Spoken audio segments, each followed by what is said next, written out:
Oh. On the channel. Oh. Oh, here it comes. Oh. Think. Oh, here it Oh comes. god, this is just not working. Think. Oh god, this is just not working for me. Yeah, there we go. Oh, here it comes. Oh, Let yeah, me there we pop go. out the Woohoo! chat. There we so go. that I can see it and Okay, not so there's watch the that. stream. Okay, so there's that. Let me just program this, and then I will. Let me just program this, and then I will. To the Random welcome Massacre all of you Marathon. I am to the Game Boy Random F9. Massacre Marathon. I am Game Boy basically the main F9. I streamer, am so I'm not basically the main streamer, so I'm not going to say much. about to I'm yield to going to Introper about to yield to Bufflax, who will Introper guide you Jackamus through this and randomizer. Bufflax, who will And the guide you through this that is randomizer, and the Final awesomeness Fantasy that Randomizer. is Final Fantasy Um, Randomizer. Before I do that, though, I'll just mention. Before I do that, though, I'll um, just mention. how do I I'll echo? just. I apologize. I will mention apologize. that I'm about ready to cut off. I will mention that I'm about ready to cut off. Anyway, on I my- will mention that um, after this we'll have Final Fantasy Anyway, X I will with mention Zelly, that after this we'll have and Final then Fantasy we'll have X with Final Fantasy Zelly, Mystic Quest with and Toad. then we will have Final Fantasy And Mystic those Quest will be with two Toad. very exciting And those will be two very exciting games coming up there. games we're gonna coming have up there. A whole bunch of pretty short. And then we're gonna have a games before we get to whole the bunch Dragon of Warrior block. pretty short games before we get to the Dragon Warrior block. Finally, Finally, oh, you know what it is. Maybe it's my you know what it Discord. is. I'll just maybe it's my Discord. I'll just mute those for a second. There. Finally, many thanks to there. Fadlo Finally, for, many thanks to Final Fadlo Fantasy VI. for Final Fantasy VI. Well done. That is the first Final well Fantasy done. that was defeated in this marathon. That is the first Everything Final else Fantasy that was a defeated in DNF, this So congratulations to him. a DNF. So congratulations And with to that, him. I think I have everything. And with that, I think I have everything. Housekeeping, so I think I've done all of my with that housekeeping. being said, So I'm going to send it off. with that to being our said, I'm commentators going this to evening, send it off which to will our be commentators Bufflax, this evening. Introper, and Jackamus. Have fun.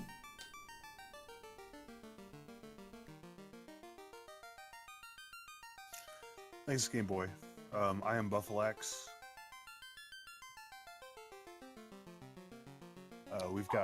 We got 4 runners here. We got Tristal, Kababesh, Eunos, the Miaut, all very experienced in this game. You'll see 4 different types of running styles, 4 different types of parties, as you can see right now.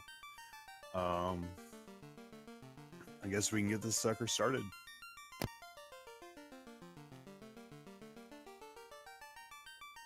Thanks, Bufflax. I'm Entroper0. I am the author of Final Fantasy Randomizer. I'm super excited to be watching this and participating. Thanks, Bufflax. And I'm Jackamus. I'm just this guy who is just hanging out, watching the race, and you will occasionally hear words come out of my mouth.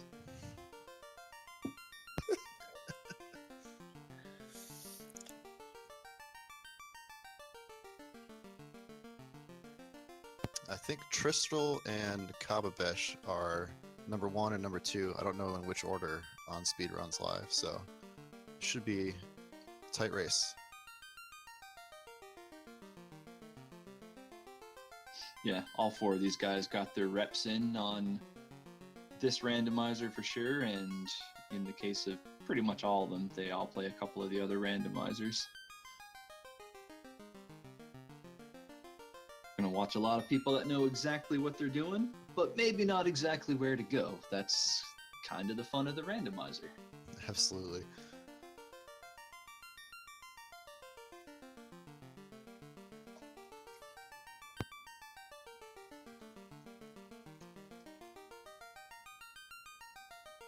Here I am typing in chat to answer Zarnex's question because I'm not used to being able to speak. This is 1.2, but without the new 1.2 features, so black belts will not be nerfed. Yeah, they're not using the option to correct the critical rate, so Right. black belts won't be nerfed, and neither will the various weapons used by various characters.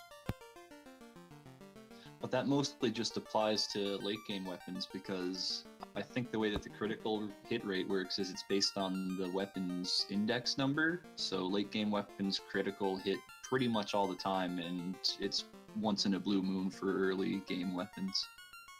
Yeah, that's right. That's right. Yep. And the 1.2 was just released on like Wednesday of this week. So there's been a race with it, but we haven't raced it a lot yet, so that's why that's disabled. Just making sure nothing untoward happens with the new version in the live randomizer marathon event. All right. So currently, Kaba is number 1, Tristal is number 2, Miaut is 7th, and Eunos is 9th in this current category on Speedruns Live. All 4 players representing the top 10. Very nice.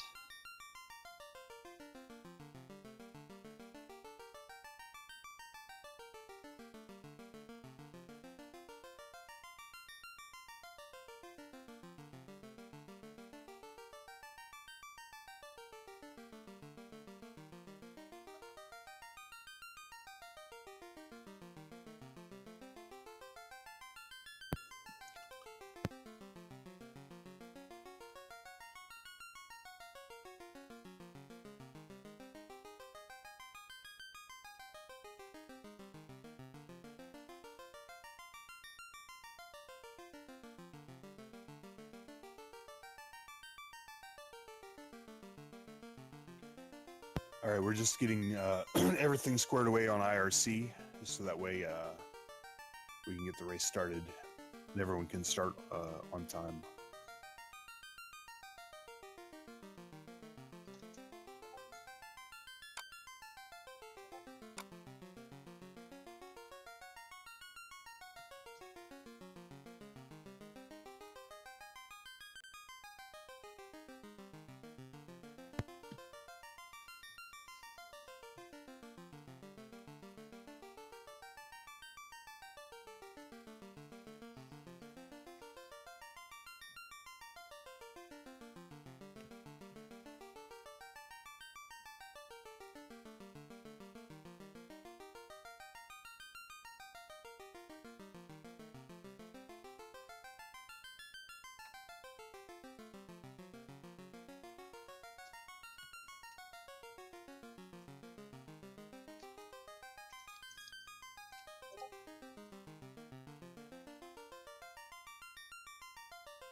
All right, so looking at the party layouts right now, we've got Tristal with a more conventional layout. He's got the fighter, black belt, white mage, and black mage. That's generally what I use. It's And the then classic Nintendo Power Party.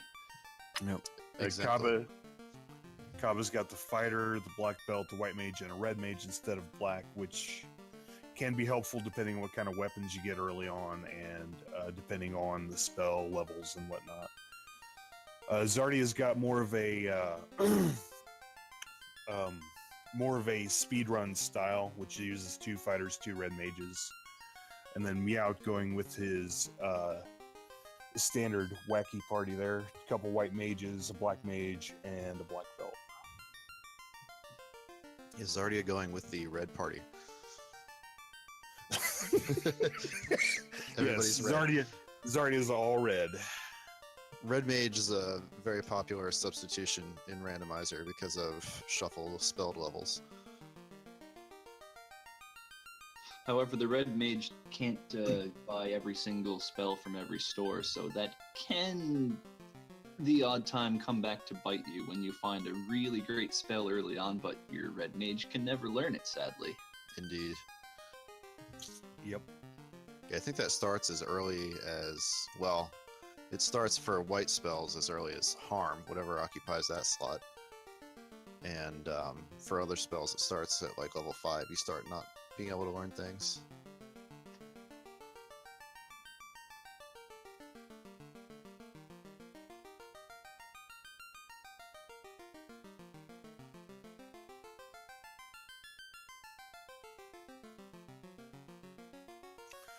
So as said, they can get to the first 16 black spells and 12 out of the first 16 whites. And then at level 5, a spell level 5 is when black magic starts getting restricted. And I believe the slots normally restricted on white mage are harm and the AoE heal. Yeah, that sounds right to me. Yeah, that's right. Red can't learn heal as well.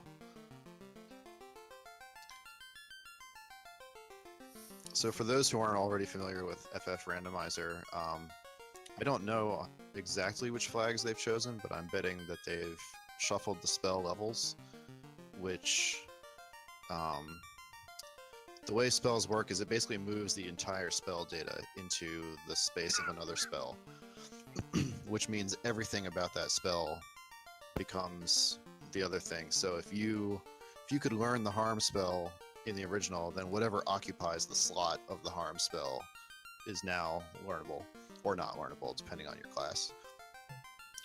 And you could easily get things like having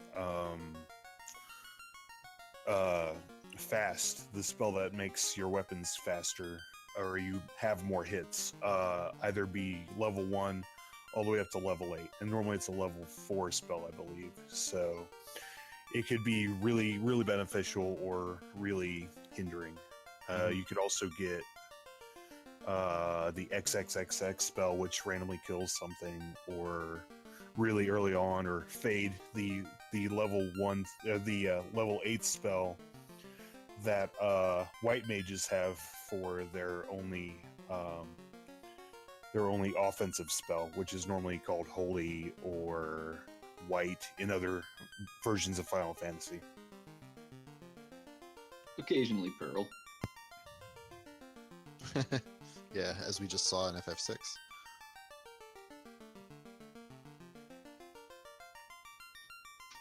You could also get Nuke at level 1, which is always really fun. Another thing that it gets randomized is the attack patterns of all of the enemies. So some of the things that could happen is you could have imps right at the beginning of the game that could stone your party with just normal attacks.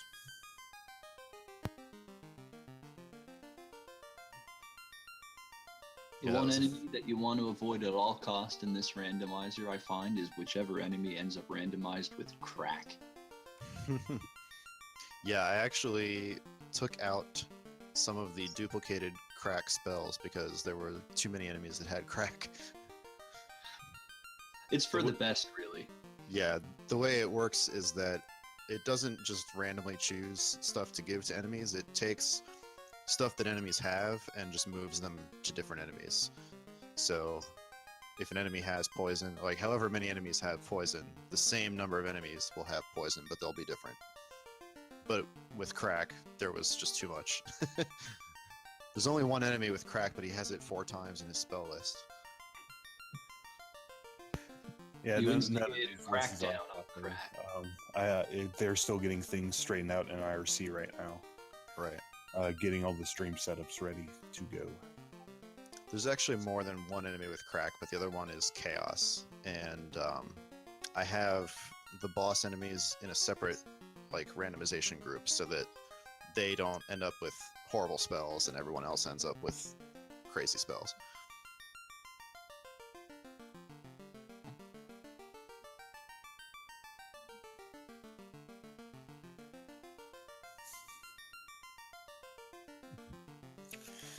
Good old goblin crack.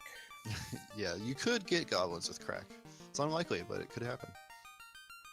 I haven't yet seen them with nuke, but that's also possible since I think Evil Man has nuke. Yep, Some of those that is early also game very enemies. possible. They don't even need like a total party kill spell. Just a damage to the whole team spell can make getting started a nightmare in one of these if you run into a lot of enemies with even like Ice 2 or something early on. Yeah, pretty much any AoE spell will wipe a level 1 party.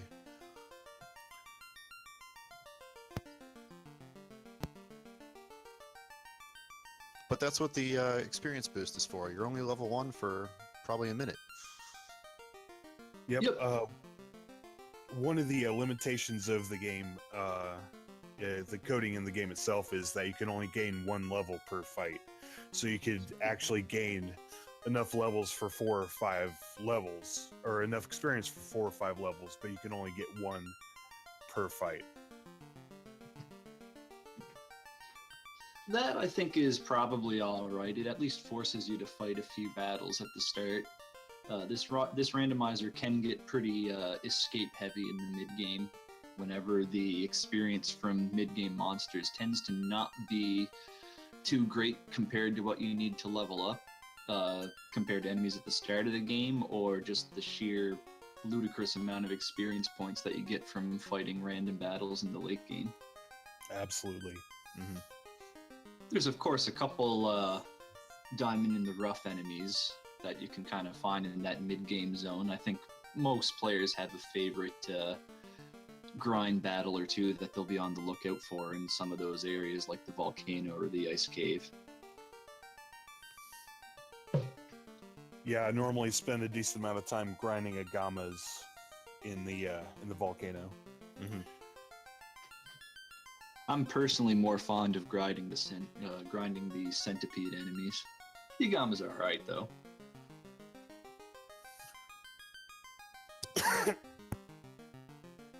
The way the experience boost was set up is that it multiplies. There's a multiplier and there's an add. So the multiplier just multiplies everything's experience by whatever you set it to in the randomizer.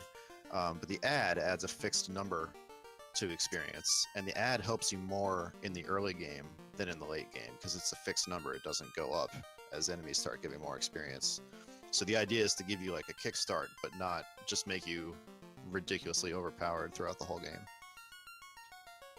Because most of the grinding you have to do, if you're playing this game normally, most of the grinding you have to do is in the early game, like around Elfland and a little bit in the Giants Cave. Or not the Earth Cave. The Hall of Giants is usually where you do it, in the Earth Cave. Yeah, the game really wants you to be around level 10 to 15 to actually accomplish anything. So the early game boost in the randomizer is quite nice.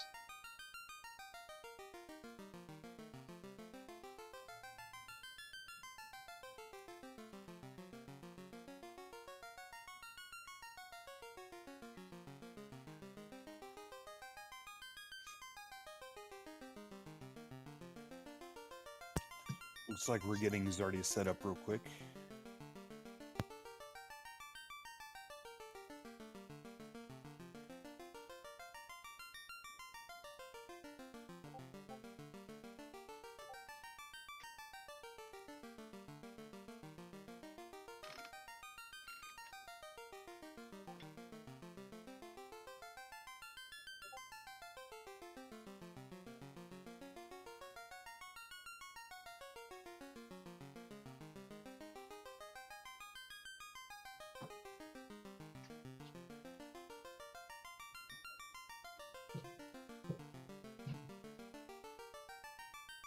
Is he going to use the Nintendo Power names?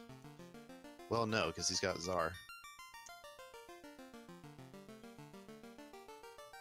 Looks like he's using the go-to party as well with the fighter, black belt, white and black mages. It's certainly got a good balance. Never a bad choice in the randomizer when you're not sure what to expect. I wonder, though, if based on what we see inside some of the shops right at the start of the game, if anyone will second-guess their party choice. Do a quick restart and pick a new party and go with that. I have seen that happen many times, especially if you get screwed out of good spells.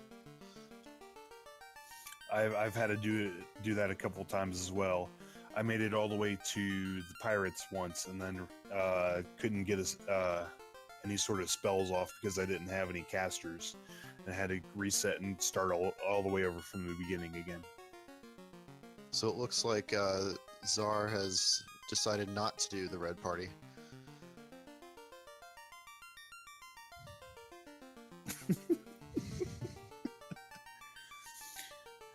Everyone going quite diverse today.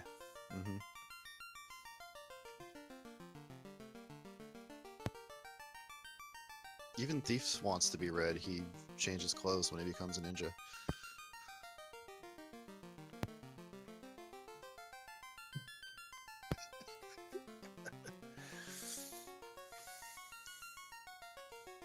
So he's got 2 names that are from the Nintendo Power Party, but not the other 2.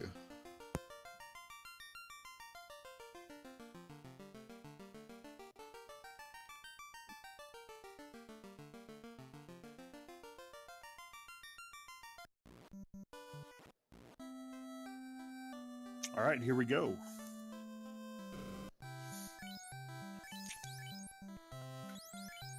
One of the nice things about and fast early, that is awesome, and fire too, very nice. One of the good things about this randomizer is it has a nice set of what are called speed hacks as well, to do things like have the characters run and buy 10 of any item instead of having to buy potions one at a time. It's all very helpful and makes the game go quite a bit quicker. Yeah, the 10 potions thing is just incredibly helpful because buying potions is painful in this game.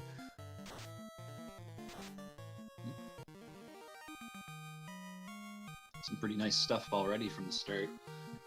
Fire 2, which will be useful early on. Level 1 fast, as we mentioned already, and heal 3 on a level 1 spell slot. That'll be pretty handy to make it through some of the longer dungeons later on.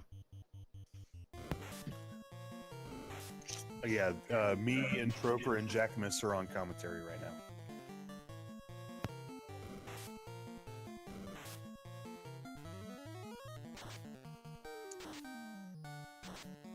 Looks like I'm having some technical issues with the stream. I'm going to try reconnecting it one more time, but if that doesn't work, then I'll watch it on Twitch. I'll be right back. All right, buddy. Yeah, I lost it for a second there too.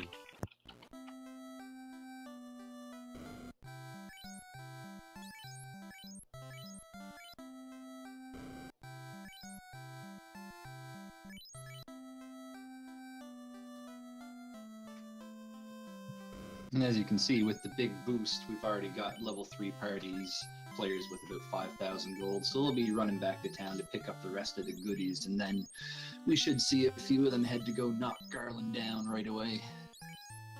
Alright guys, so what do you think the first chest is going to be? Let's go I'm for gonna a fast seed and have it be the TNT. Oh, that would be amazing. I think it's going to be 12,350 gold. It's a very specific number.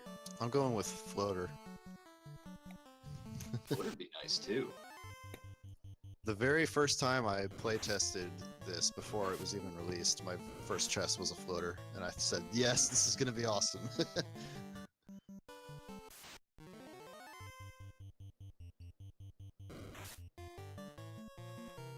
Who's gonna make it to the temple first? A couple people getting a battle on the way. You can make it there without one. Looks like Miaut's in.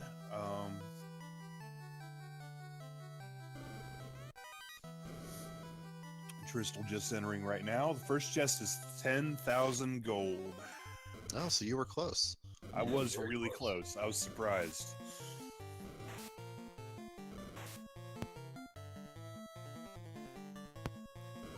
Ooh, oh wow, wow. That's interesting. We got wolves with new, or no, that's just the guy's name. Never mind. Wow. Scared myself there. Like, what is going on here? Yep. Oh, 10 gold and a house. House is good, especially now that they work the way they're supposed to. That is very true. Ooh, creeps with toxic. Oh. That's another thing that I removed copies of from the game. So that was an unlucky roll there. There's only one toxic. Yikes. Looks like creeps have it. Yep. And Tristal, first person with Garland down. Okay, I'm caught up now, and it looks like it's streaming well. That's good. Czardia just now, or Miaut just now, getting rid of Garland as well. Czardia and Kaba are both in the in the dungeon right now.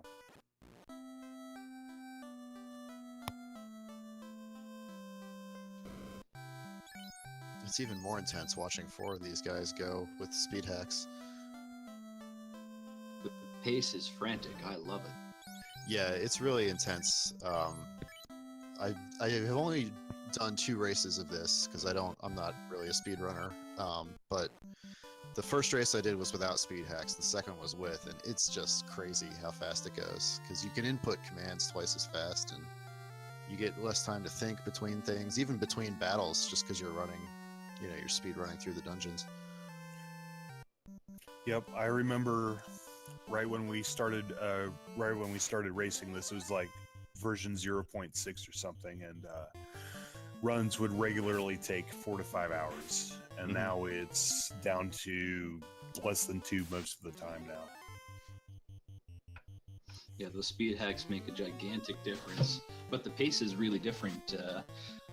Like you were saying, intro, in the older versions, or at least, or even nowadays, if you disabled speed hacks, you get a lot of time to think about what you're doing in between battles, and you can really kind of relax and plan your way through it. Here, you just have to go, and you'll make plenty of mistakes moving around. You'll pick the wrong command because everything's flying by so quickly. It can be pretty tricky sometimes.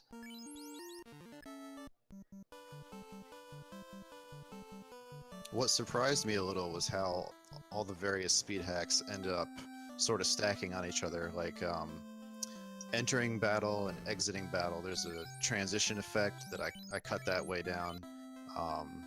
The people stepping forward and backward, which they do before you give them a command, is faster, and of course it makes them actually take their actions faster. But running, they turn around much faster. So when you're running from battle now, you're walking twice as fast, and you're getting into battle twice as fast, and you're inputting the commands twice as fast. It really gets crazy. Looks like we've got Lit 3 and Ice 2 both as level 2 spells, so this pirate fight should be real quick. Oh yeah.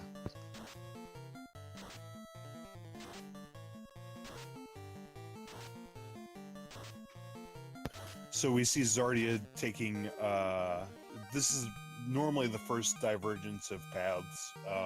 Czardia going to Matoya's cave real quick, and some people choose not to go there unless they haven't found something later on, because it's 3 chests. Likelihood of finding something good there is pretty small, and normally you want to go and get the ship as quickly as possible.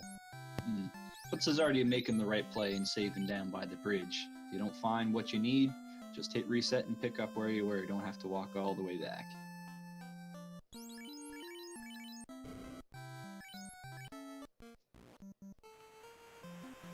And these early decisions can make a big difference, especially the thing you're trying to find early in the game is the TNT. And of course it can be anywhere, anywhere that is not landlocked. So those 3 chests in Matoya's cave, the 2 chests that you can open in the dwarf cave, they all sort of matter a little bit more because you need to find that TNT to get out of the initial area and really get going. And here earlier we saw Czardia doing the saving strat, and Kaba is now walking away from Matoya's cave.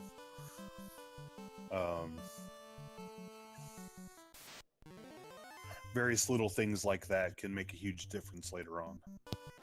And Tristal, I believe he has the ship, and he's now coming back to Matoya's cave.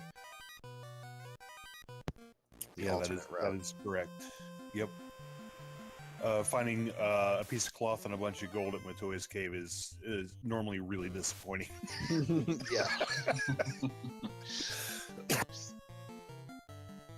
I mean, there are occasions where having large amounts of gold in chests early on is helpful, depending on what kind of weapons you get in the shops and if you can find the bottle early.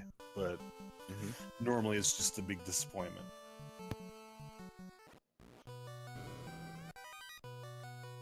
Yeah, unless you see something like a bunch of gold bracelets or pro rings available at at an armor shop, you're not super concerned about your money amount early on. Now, do they have magic shop shuffling or only magic level shuffling enabled? It looks like they just have magic level shuffling. Okay, yeah, it can make a big difference if you... Ooh, there's the floater. Miaut just found candy. it. Yep.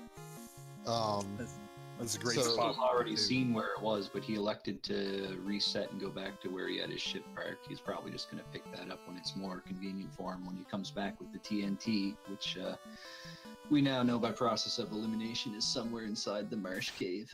you're right. Yep. So I was saying about the magic levels and magic shops. If you shuffle the levels, the spells that you find in the early game will still be cheap. They'll be the cost of that level of spells. If you also shuffle the shops, then everything gets moved around. So you can end up with spells costing, 60k gold, and that's why sometimes finding that early gold is a real benefit if you find a valuable spell early.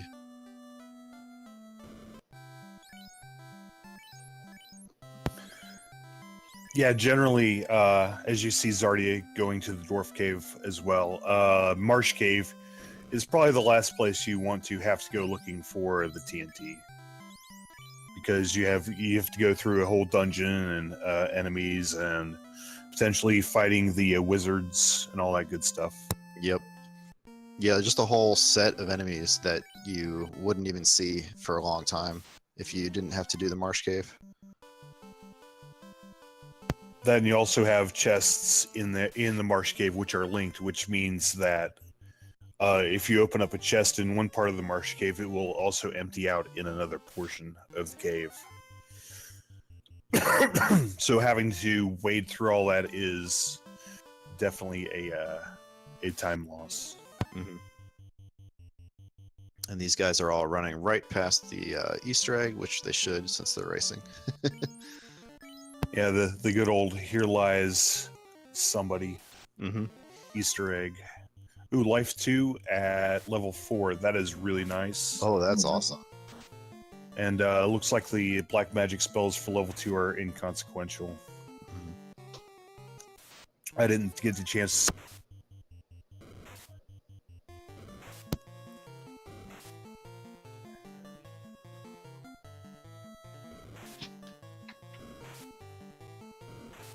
Looks like they haven't found the bottle yet.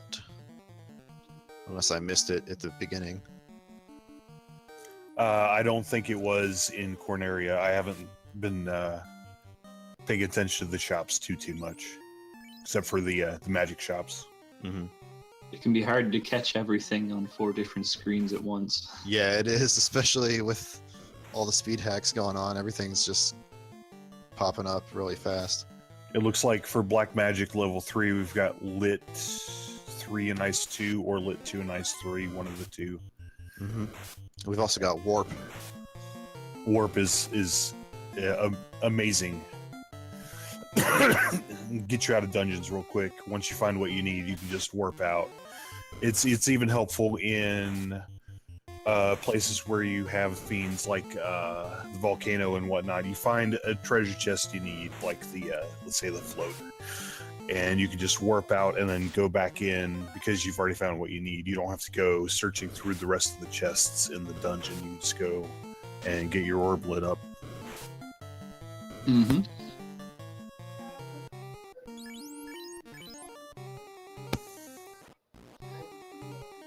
Looks like everyone is either in the Marsh Cave or heading to it. Kaba is still in town, getting himself squared away.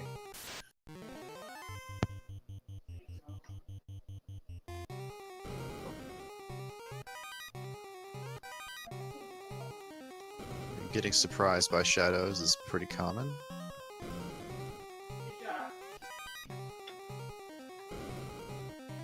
I think Tristal has finished off the north branch. Oh, he's about to finish it off.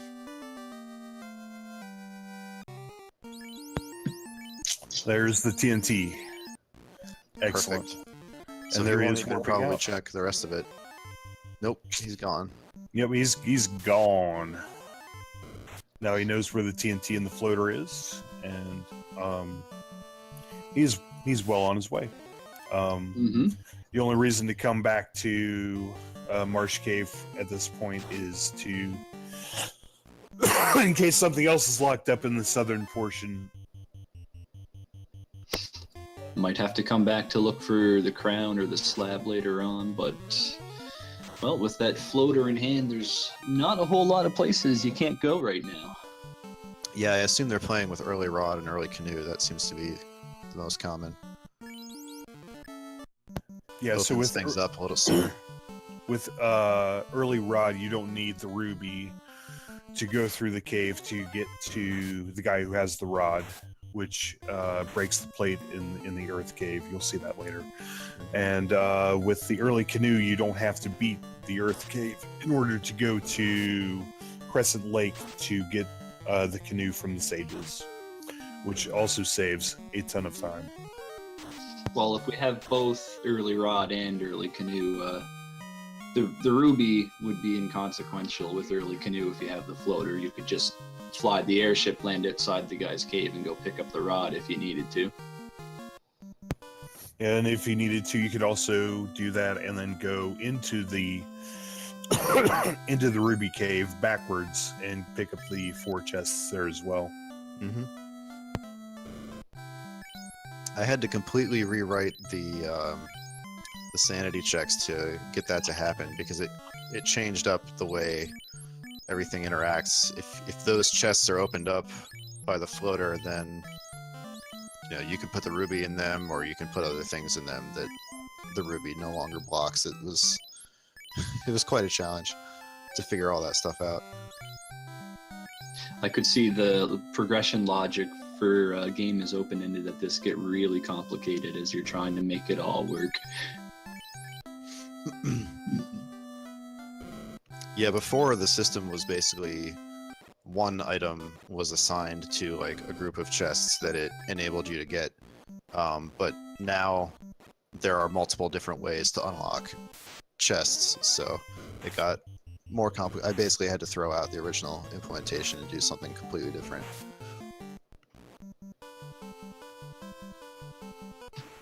Works great though. This randomizer is a ton of fun.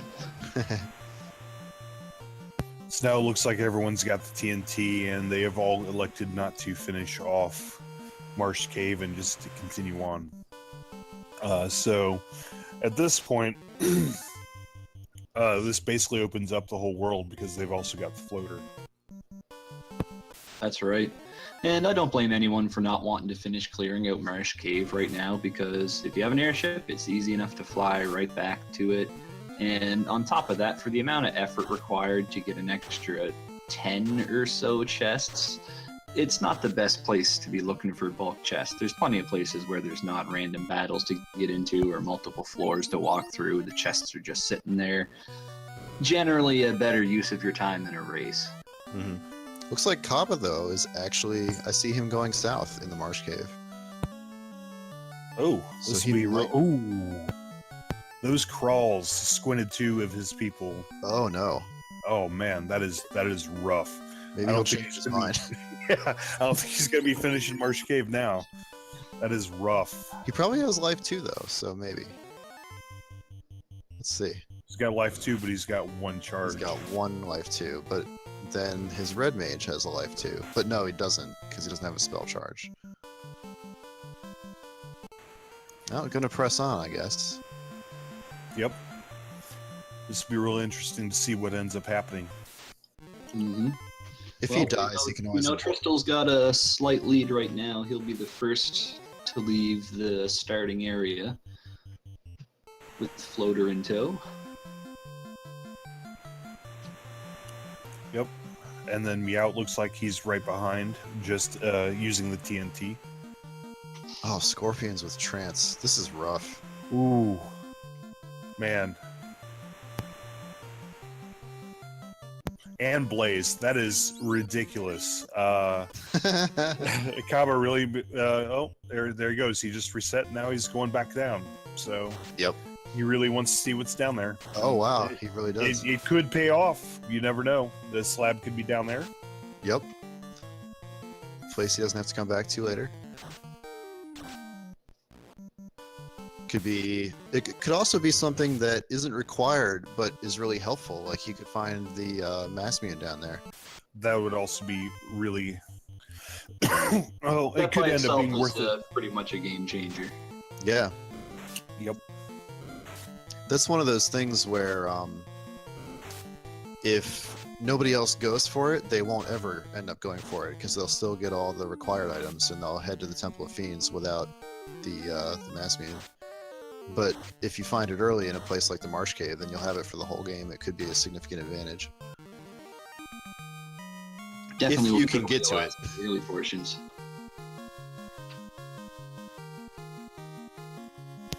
You could also get things like dragon armor or something like that that could just sit in your inventory and do nothing for forever until you get your class change too. Right. Well, it looks like he's found the Zeus Gauntlet, which is a nice area of effect for free. Although they've already got some cheap, Ice 2, Lit 3. That is true, but it could also be helpful in a pinch. Like, say the Red Wizard dies, Yeah, absolutely. Yeah. It's also an item that you could give to, say, your fighter or your black belt and have them get some area of effect damage on top of their shiny swords and bulky arms. And there you see Tristal getting the canoe. Kava just finished the fight with the wizards, so we'll get to see what normally is in the crown chest. Ice armor, very nice, very nice. Not too bad. Yeah, excellent. Yeah. That'll last quite a while. Very high absorb on it too. Makes his tank much tankier. Oh, mage staff. Yeah, there's some nice stuff down here.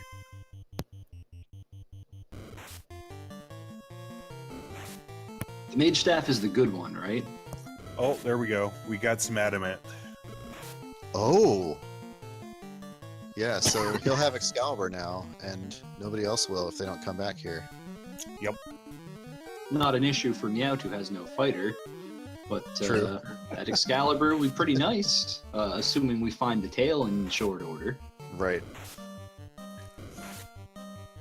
Now there are a bunch of areas with heavy chest density, like you've got a couple rooms in the volcano, which is where I normally go at this point.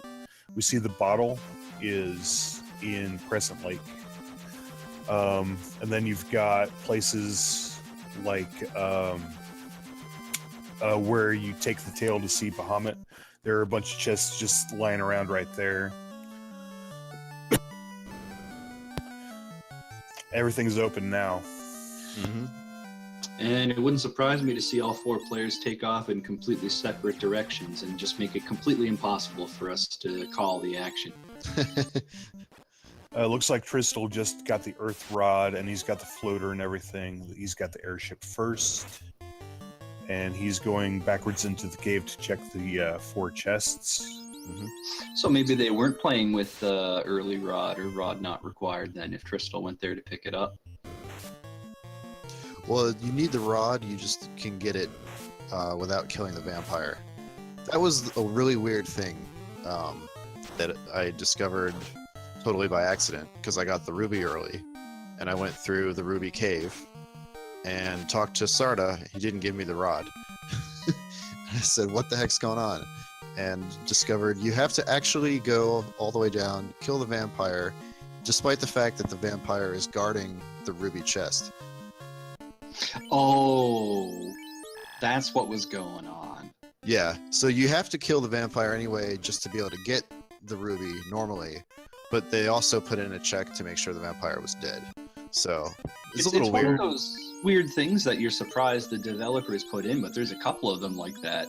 Like, Yeah. I remember from experience, there's a forced locked door in the last dungeon where it's normally impossible to get to without the mystic key. Right. Looks like the crown was in the ruby room, Yeah, the it ruby was. cave, as well as one of the 3 ribbons. That's going to open a ton of chests up early in the game. Yep. Yeah, so now I you think can. Crystal's gonna head straight towards fighting the Dark Elf and doing the quick sequence of events to unlock the key. Yep, that's what he's up to right now. He's fighting Astos as we speak. It is interesting about the locked doors because theoretically, depending on where quest items end up, the crown could not be a required item if not for that locked door in the Temple of Fiends at the end of the game. Yeah, but there's also another locked door in the Water Temple. I forget what it's normally called, but the Water Temple. And I call it the backwards C room because it's in the shape of a C but backwards. And I went through every single chest in everywhere up to that point that you could get to, looking for something. And I believe the slab ended up being behind that locked door, and it was extremely frustrating. I seem to remember that race. I think I was in that one. I think it's the Sea Shrine. Yeah, thank you. Could be the Undersea Shrine. Yeah. I don't know, one of those two. But calling it the Water Temple is fine because it's a very frustrating dungeon in terms of layout. Yeah, because in the vanilla game, you have to go up, I believe, to the room with a bunch of different little rooms and mermaids and whatnot in there to get the slab, and then you have to go the exact opposite direction all the way down to get to Kraken. Yeah, and the floors in between are very non-linear in layout, and they have lots of loops in them, and lots of rooms that may or may not have treasure chests. So you end up wandering around quite a bit if you're not looking at a map. Maps are extremely handy to have when running this game as a randomizer. It's a pretty big game for something on the NES library, and it can be pretty much impossible to remember where every single little treasure chest is located. So having a map just to make sure that you don't miss anything, or to give you an idea of where to go if you think you're completely stuck and you've checked every single chest, there's got to be one you missed somewhere. Mm-hmm.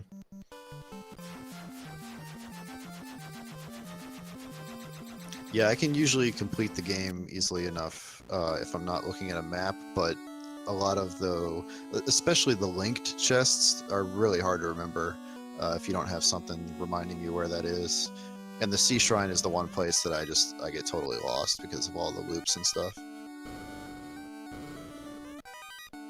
I know where to go to get through the dungeon, but not where to find the treasure. Miaut picking up the crown.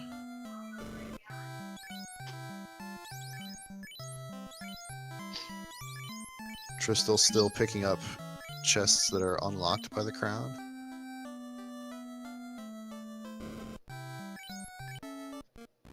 Haven't seen anything too outrageous from the Mystic Key available chests quite yet.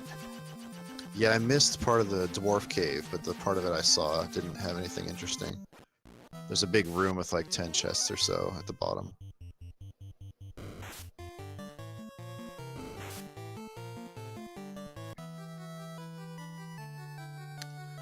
We've got Astos on both bottom screens.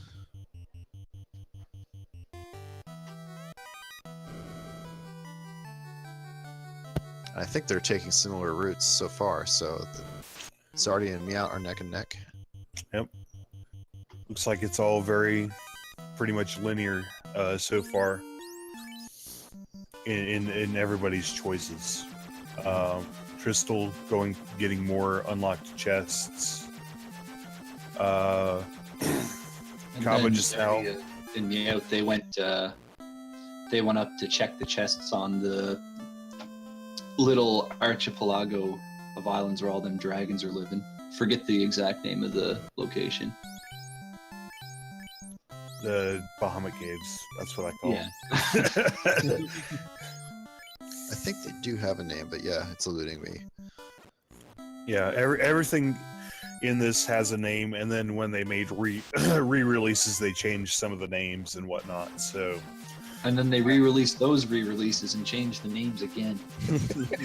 that is for sure. Are they imps? Are they goblins?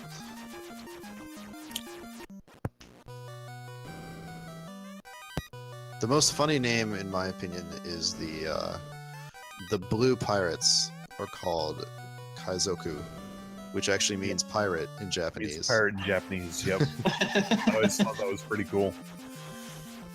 Tristal going through the islands right now. I'm not seeing anything of any major importance. Ooh, Soria. Those are pretty rare. Seeing a lot of chests with a lot of gold. Flame sword, but that's about it. Oh, the flame sword? Oh, there's the dragon armor. Yep.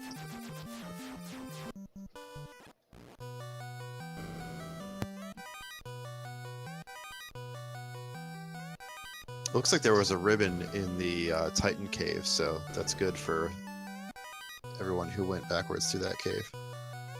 Yeah, everyone's found that ribbon in the crown now. Kaba might be slightly behind everyone on progression here, but he does have some nice gear he found at the bottom of Marsh Cave that could come into play for him before too long. Mm-hmm. So it's still really close all around, I would say. Impossible yeah. to say who's ahead. Everyone seems to be doing similar strategy, and it's all really close. I mean, I'd say Kaba's only a couple minutes behind at this point.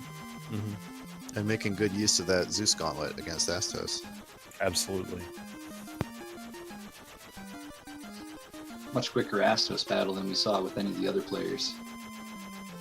Yeah, Astos has extremely high physical defense, so fighters don't get to do much to him if they don't have one of those items. Or unless they get lots of critical hits. Looks like the pro ring is in the armor shop at the Crescent Lake. So that's always helpful.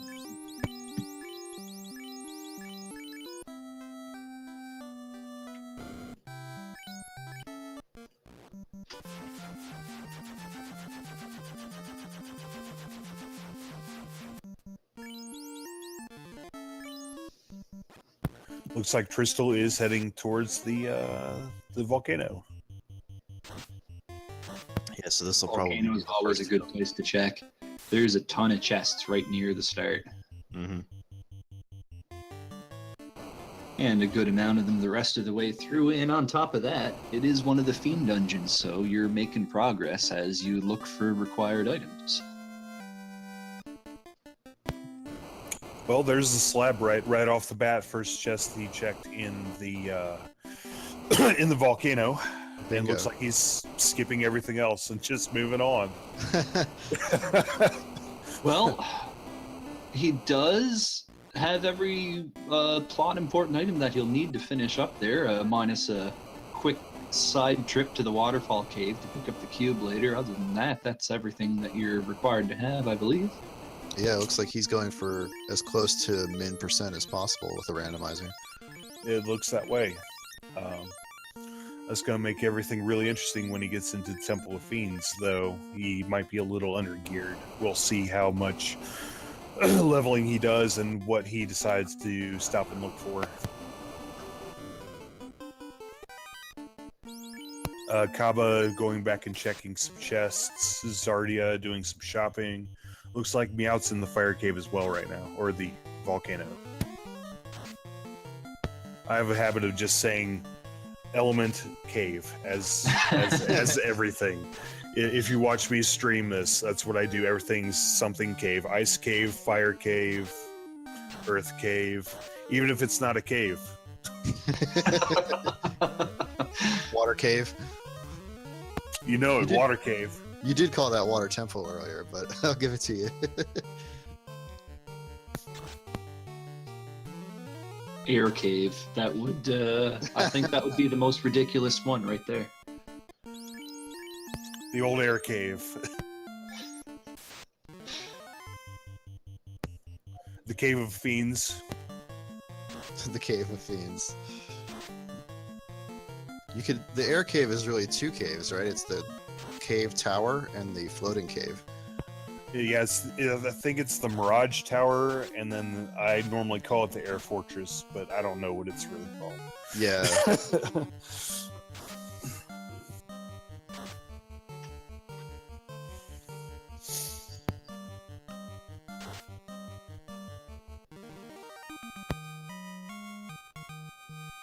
Looks like Tristal's gonna try to build a couple levels here at the Agamas, but they are giving him the business with that sleep move. Looks like Miaut is going through and checking chests. It's got the Bane Sword. Oh, that's Tristal. It's got the Bane Sword. Yeah, Tristal is grinding Agamas. I guess he just picked up the 2 chests that were associated, and the Bane Sword was one of them. Yep.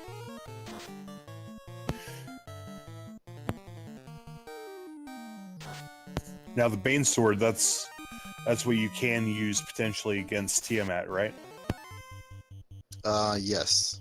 Yes, you can. Don't think the chances of it working are particularly great, but I think that's the weapon. Mm-hmm. Bane Sword can just be great in random encounters too that aren't immune to it. Saved my bacon quite a few times. Looks like Agama has sleep as its special, so that could slow him down quite a bit. And it's got slow, so this might be a slower grind. Looks like Miaut is fighting some as well.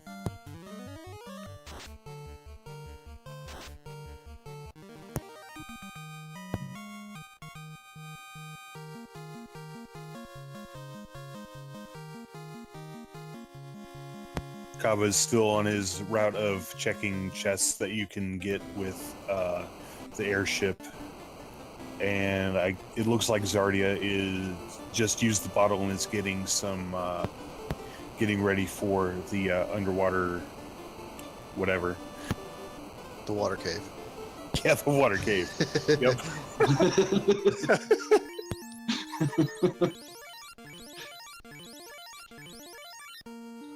Yeah, there was a ribbon in the Ruby Cave. That is correct. I like Drum Vortist's cave area. That's good.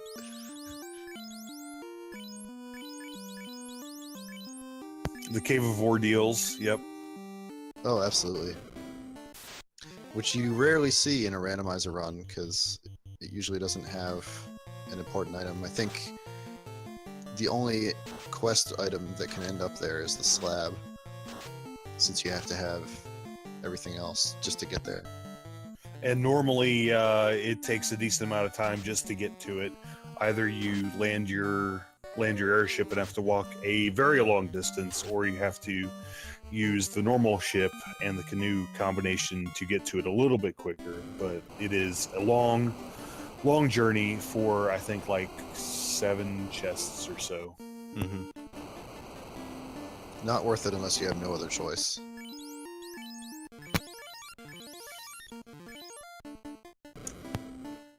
I doubt we'll see anybody visit the ice cave either.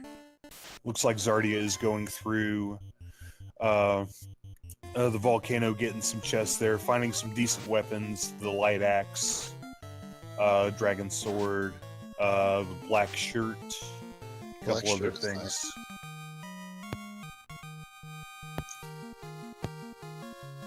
Looks like Tristal's having quite a rough time there. He has got a couple characters with 1 health. Holy cow.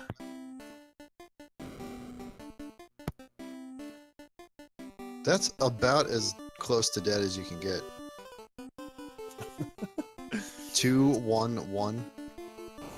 Yep. And now I've seen closer, but that's not a fun place to be in the middle of a dungeon, that's for sure. Yeah.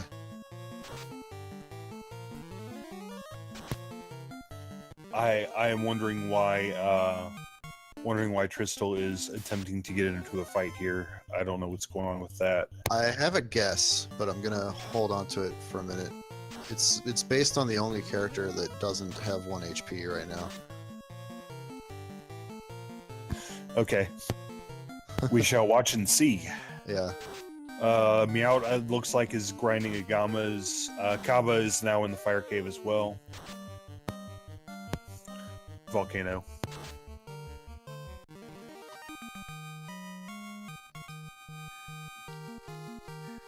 I suppose it's possible Tristal might be trying to power level his black belt. Yeah, I think he's going for a solo strategy now. I don't think I have ever seen that employed before on a on a randomizer, so this will be really interesting. I've seen it before, but it's quite risky given the fact that the Agamas have sleep.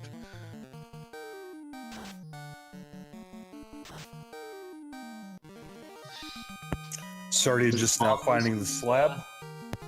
As long as he doesn't get killed here, though, having a high-level black belt's always a good thing. Mm-hmm. They just explode in power around level 15 or so, and then again around level 29.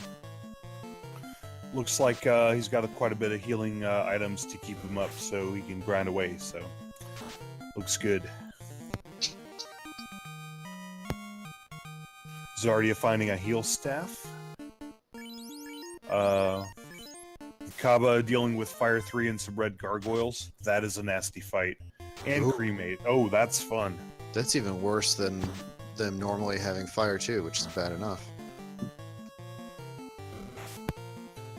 Yep, using his only life 2. Oh, nope. Sorry, the red mage has one as well.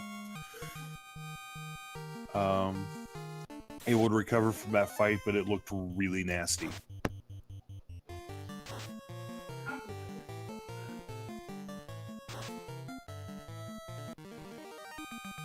Yeah, Tristal has everything. It looks like Czardia does now as well. I think the slab is the only thing they were missing. Yeah, so Kaba needs to, I think, pick up the slab, and that's the last thing that needs to happen. Unless I missed him picking it up. He is in the volcano already. Oh, he's probably got it, because he's up there. Yeah, depending on routing. The chest that it's in is one of the last ones I check in that room. Okay. But a lot of people go to that one first. I just like to go to that big clump of chests in the bottom left first. All about preference.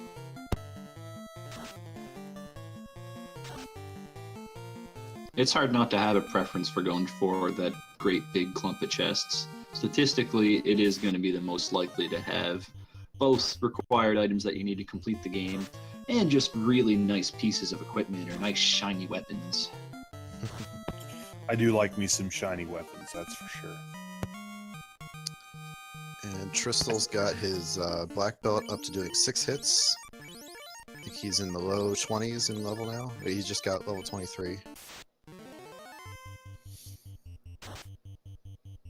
Very, very interesting strat.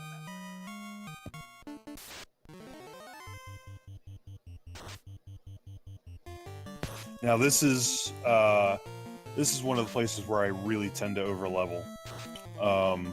Agama's is a nice easy fight to get to, and normally it's a good grind. But it's easy to just get into the rhythm of doing it and just really leveling more than you need to.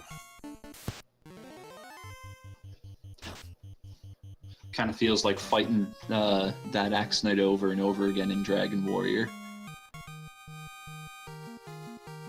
Yeah, exactly. That's kind of the only good grind spot in Dragon Warrior. Czardia finds the tail. That is awesome. Oh, that's I very wonder awesome. if he's going to warp. Yeah, he's warping out right now to go get that taken care of. Excellent. Very nice.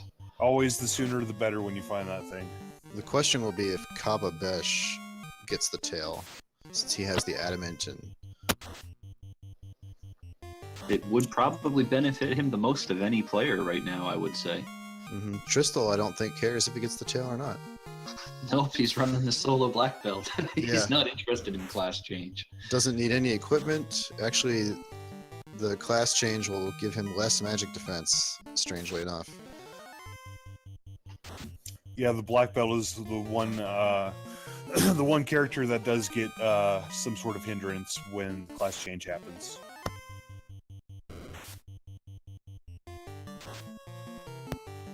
It unlocks more spells for the white mage, black mage, red mage.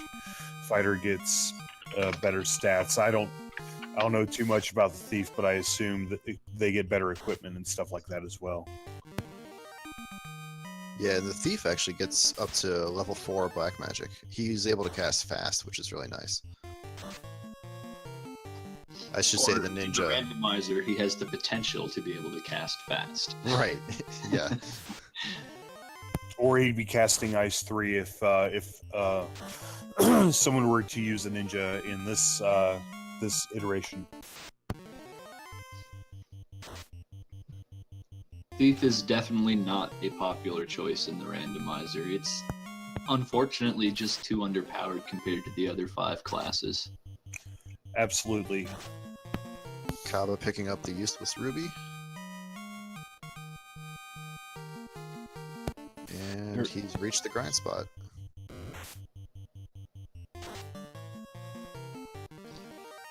Oh, and here we see Miaut doing potentially the same thing as Tristal. Well, this is really interesting. Yep, that's what it looks like. It looks like we're doing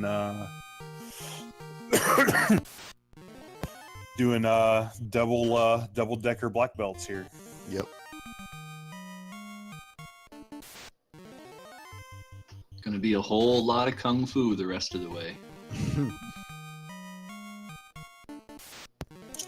Czardia doing the class change. Looks like Kaba is still doing leveling. If he decides to pick up more chests, he will probably end up finding finding the tail in one of the other rooms in this floor. I apologize. I do have a cold, so I'm trying to mute my microphone every time I cough, which is quite often. No worries. So if you hear me go quiet, or if you hear me cough, that's why. I was wondering what that little clicky noise before and after you were talking was. That's me flipping the switch on my microphone. Yeah.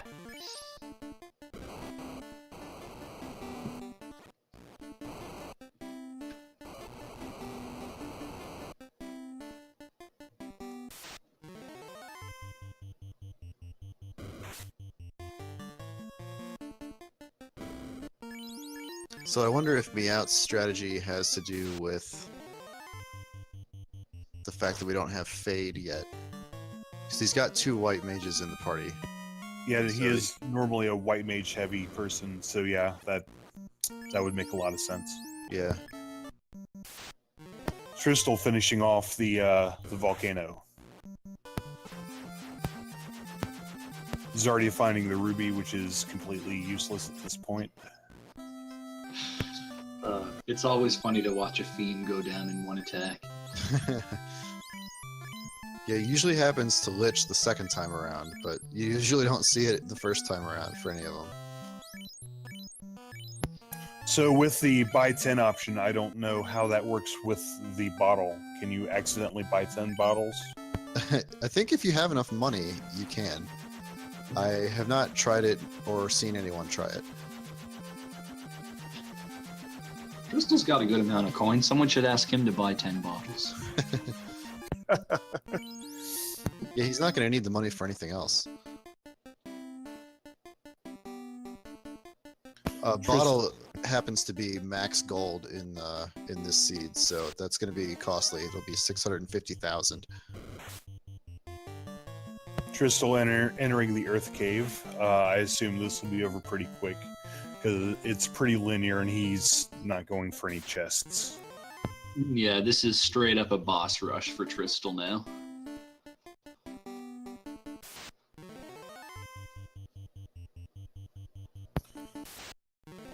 And it's belt coming along, just hit level 18. Looks like everybody else is working on some levels right now. Mm-hmm. So Tristal definitely pulling ahead.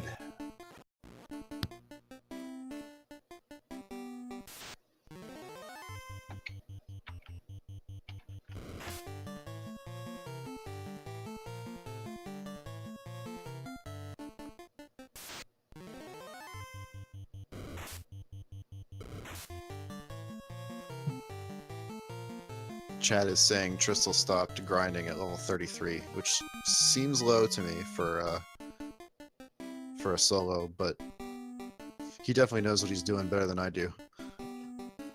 Mm-hmm. At least 33 was the last one that I saw before he left there. I might be mistaken. He might be a couple levels higher, but I'm pretty sure that's what it was. Mm-hmm.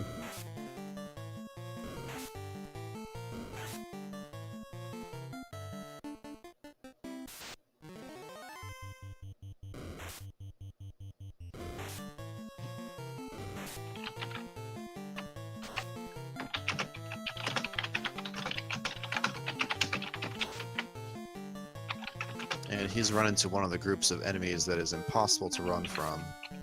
But it looks like the wizards are running from him, so he lucked out on them getting a low bravery stat.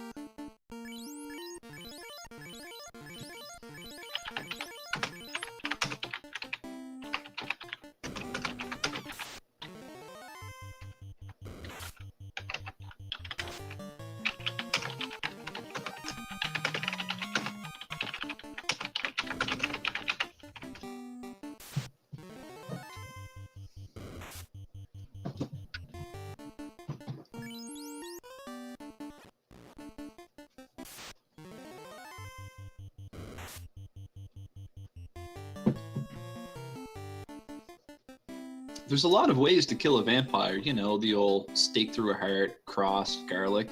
But you know, if you punch them really, really, really hard, that works too.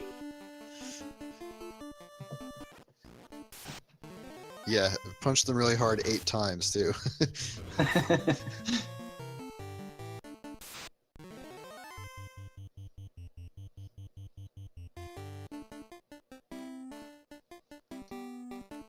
Czardia is about to take on Carrie.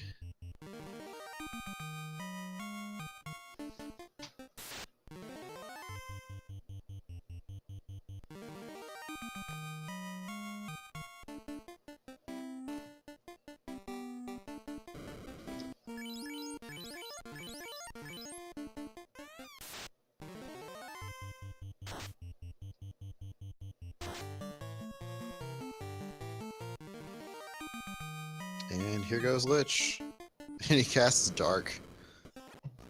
And immediately dies. Yep. Immediately dies. I'm back. Czardia fighting Carrie currently. Carrie sleeping Czardia.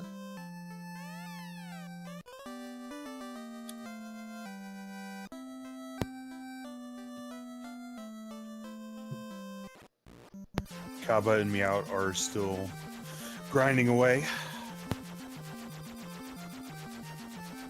So it looks like Carrie has some of her normal spells because she just casts fast on herself.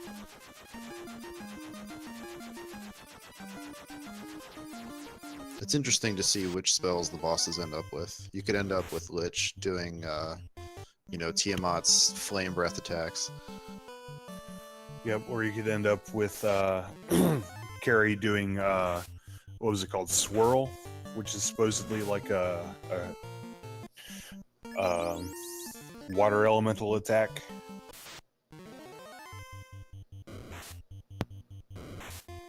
Yeah, Chaos has some like special things that are only for him normally. Swirl and I think Inferno. And Crack was the other one, although Sandworms have Crack in the normal game. Kids, don't smoke crack. Nothing good ever comes of it. Not even That's once. Crack is only for sandworms. Crack will turn your life to chaos, right? Oh, right. I see what you did there. Yes.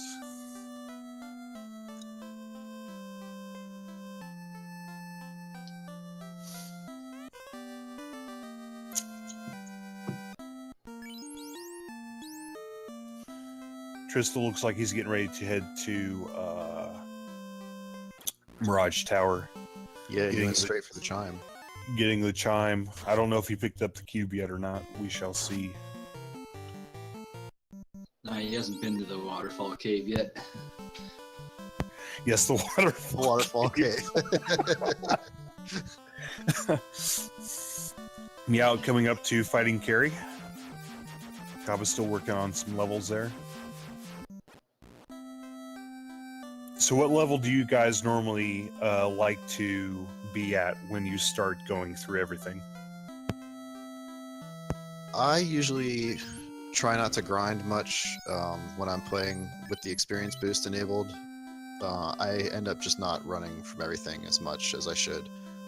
So it tends to be not really a grind thing for me. I kind of am the right level when I get to a place, which is usually like, I try to be around 30 to go into the Temple of Fiends.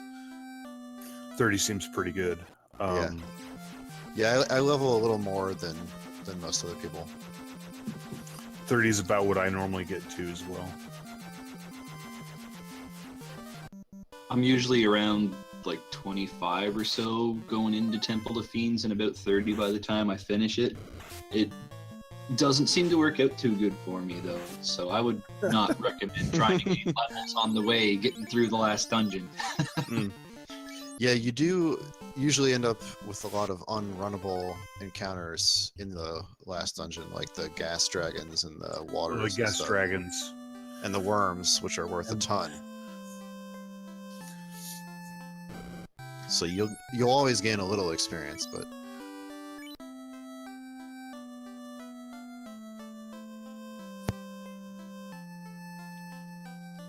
Miaut being a little more conservative than Tristal here, picking up the rest of his slain heroes there. and Kababesh is fighting Carrie. Just killed Carrie. I didn't see if he picked up the tail or not, so I guess we'll find out if he goes to the Dragon Islands. We shall see. You have to think with that adamant in tow, that'll be one of the first places he heads if he did pick it up. Absolutely. I also didn't see him grab it, so I'm not positive if he checked every single place in the volcano. I'm not sure if he did or not because he's now doing some shopping, and I would be too antsy to do some shopping if I found the tail.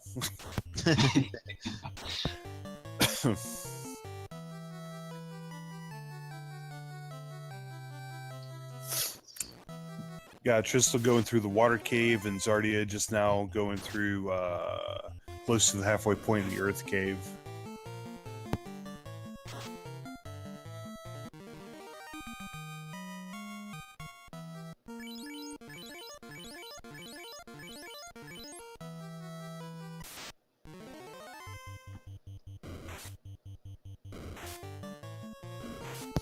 Miaut going through and picking up some spells. Getting his white mages ready, I assume. Kababesh heading toward the Earth Cave, and I do not see... his inventory went by too quickly. I didn't see it. But I'm guessing he didn't get the tail. I'm guessing not.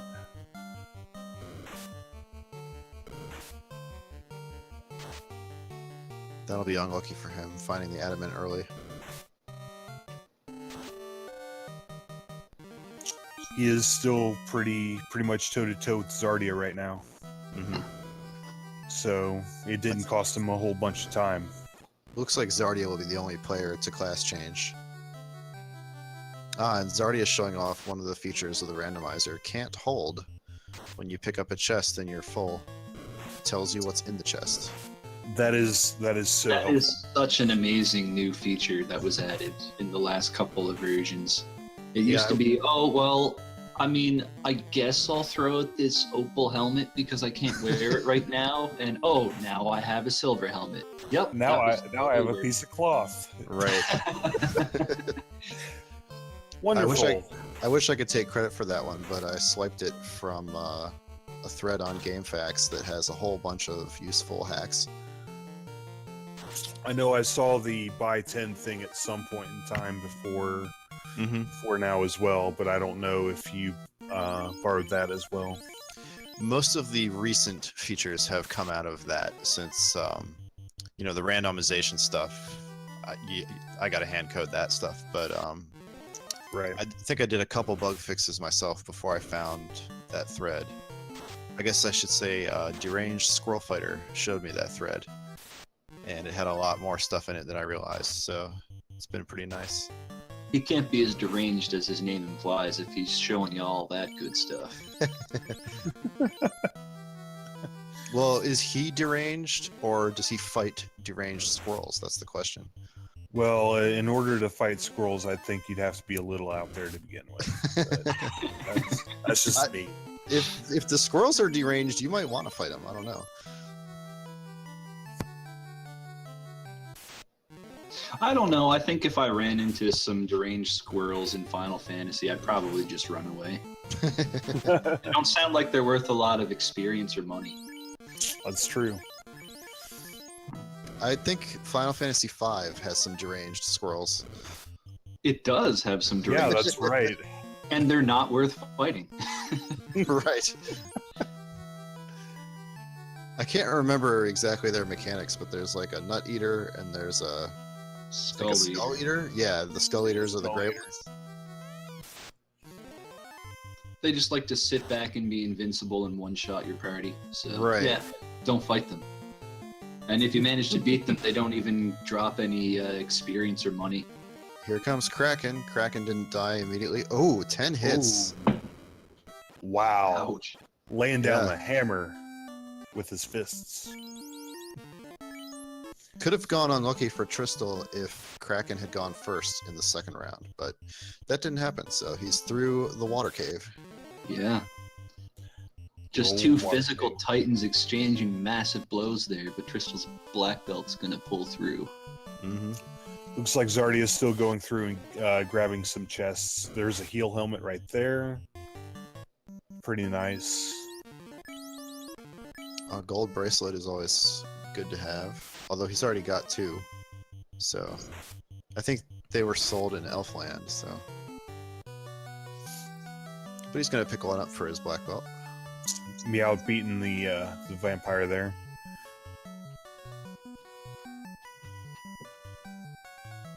Kaba's going up against the Lich here. Mm-hmm. Looks like the Lich has got pretty decent defense.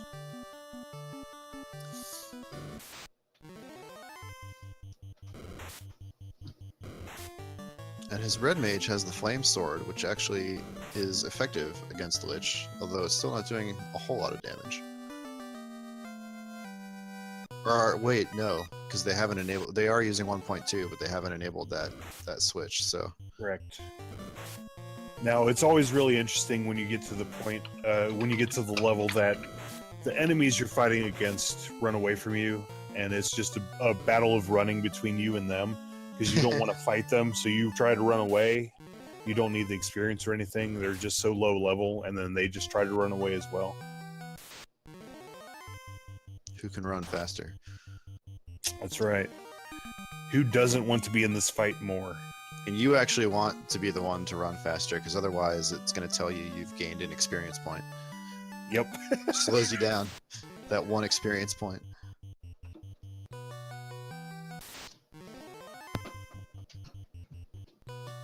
Not to mention all the extra running away animations you have to sit through. Yeah, of course.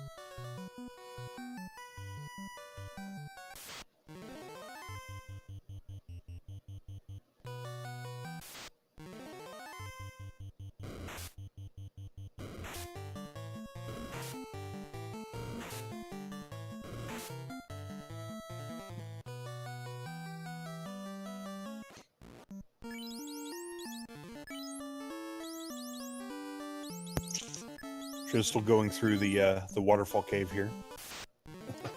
Yep. I didn't quite pay attention to what was in the treasure chests there. Did you guys happen to catch it? I was looking sort of at it, but I didn't see anything super important.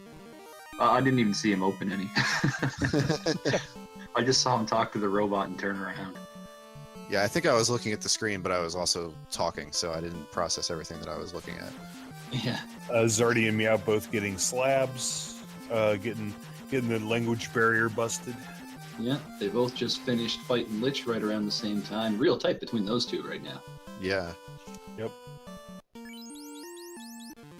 And Tristal trying to land in the mountains before then finding that grass patch and heading to the What is this? The cave tower or the air cave? One of the two. Air cave.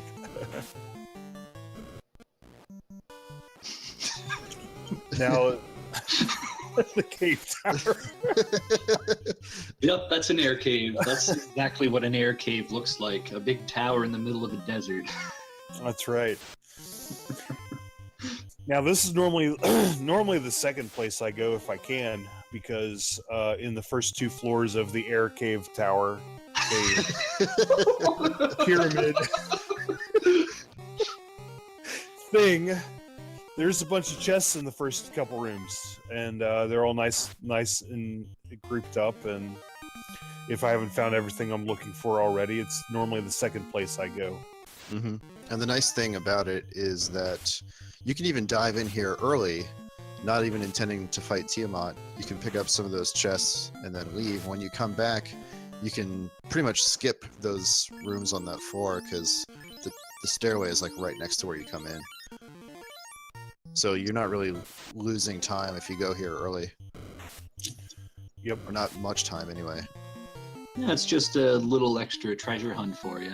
Mm-hmm. Because the Mirage Tower, it's 3 floors and the stairs are all real close. It's basically a cave leading to the proper air cave.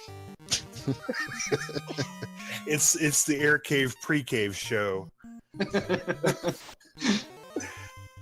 got Miaut going into the waterfall cave here. Alrighty. Yeah, maybe we can So- see what those chests are now. It's possible that Tristan just skipped the chests.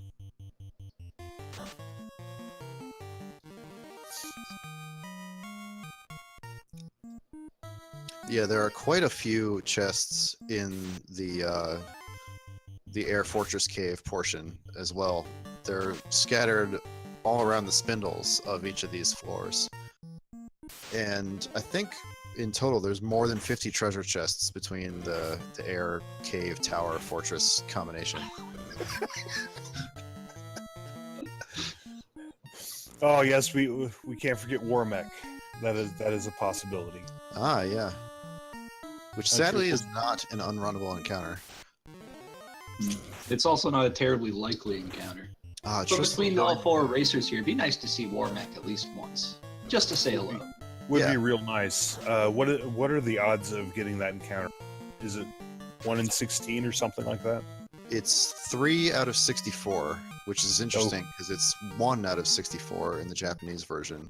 I don't know if they put him on the wrong slot or if they intended to do that for the US version, but that's where it ended up. This is the room Yeah, right they here. You just, see Crystal. They just wanted to ruin the childhoods of a bunch of American kids by making them a little more likely to show up. Right. Tristal getting a fighter run away from him there. And there he gets that experience point. Fighting air in the Air Cave Fortress. Running away from air. Now, And, most he of- makes it most of through the, with only 2 encounters. That if you think about the logistics behind it, it would be pretty hard to run away from air. You would have to leave the atmosphere. True. And Tiamat has ink. That's pretty easy. yeah. Although he's got quite a lot of HP since he's been hit twice really hard and still standing. But the 3rd hit times. takes him down. Got him. Oh, hey, there are chests over here. I missed it again. Oh, so did I. Looks like, ice sword. Not bad. Ice sword and a bunch of gold is what I saw. Oh, Kababesh has Excalibur, so he must have. Kaba does. Oh wait, no, I'm sorry. I thought it was the tail that we were wondering whether he had. So he's got Yeah. the sword, but not Right. the ability to wield it. I didn't notice that he went ahead and got the sword actually upgrade, or the item upgraded to the sword.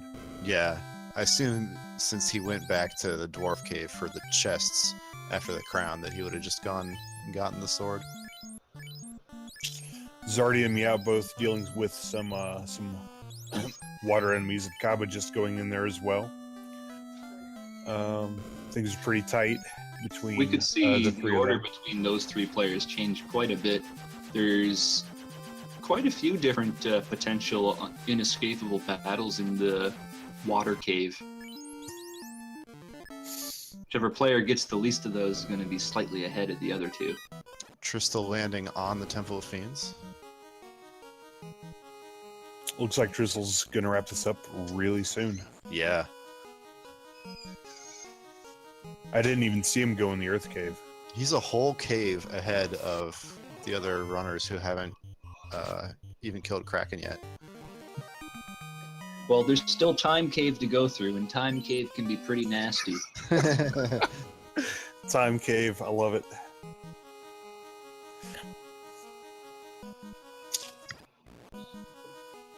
Yeah, gas dragons are always a nasty enemy to have to run into, even if they don't end up having very rough mechanics like the poison gas they normally do or whatever. They still have a bunch of HP and can still normally do a decent amount of damage, especially if you're going one character. And Tristal is getting incredible RNG encounter luck. One of the features is that you can shuffle the table that the game uses to generate random numbers, and that will change the spacing between your enemy encounters. And he just ran through a couple of floors of this cave without any encounters, which is really great because he's skipping a lot of hard enemies and some that you can't run from. He's about a third of the way through the cave already. Yeah. And most of the nastier fights that you can't run away from are in the first couple floors of the cave. Mm-hmm. Yep. And then he had great luck on the Warmech area too, because he only had 2 encounters on that long bridge. Yeah, that bridge there, I believe that has the single highest random encounter rate in the entire game by a lot. Mm-hmm. It's not uncommon to get upwards of 7 or 8 battles just walking up that thin little bridge. Tristal one-shotting Lich 2.0.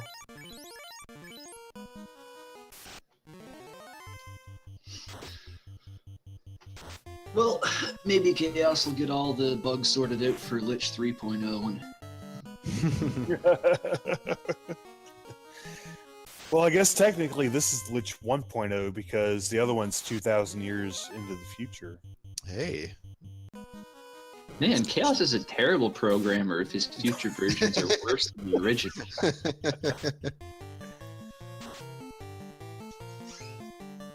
It's like Windows. I was just gonna make a comparison to the Office ribbon.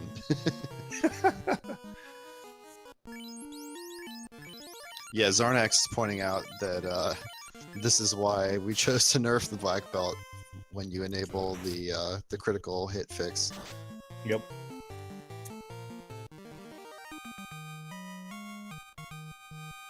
The scaling on black belt gets absurd once your level starts to get pumped into the 30s and beyond. Okay, we've got 2 people fighting Kraken now, and we know how strong Kraken is. And Ooh, Kraken wiping goes out 2 Mass. black mages. Wow. Mass down and Pala down. he doesn't like the white mages, does he? No, not so much. And Tristal and Czardia both fighting water, but in different caves. Miaut getting a lead on Kaba there. Yep. Barely. Iki got a win. And Kraken takes down the red mage. Ooh. But he's gone too, so Really, Kaba's really gonna make tight. it through. Yeah. Czardia in the same room. Coming up to the fight right now. Yeah, so it's gonna be real close to see who gets second place. Mm-hmm. They're within about a minute, maybe 2. That fight with Kraken. Let's see if it'll go a little smoother for Czardia here. Miaut had a fairly easy go of it after that first white mage got a little tentacle slap to the face. Looks like Fade was a level 5 spell this time around.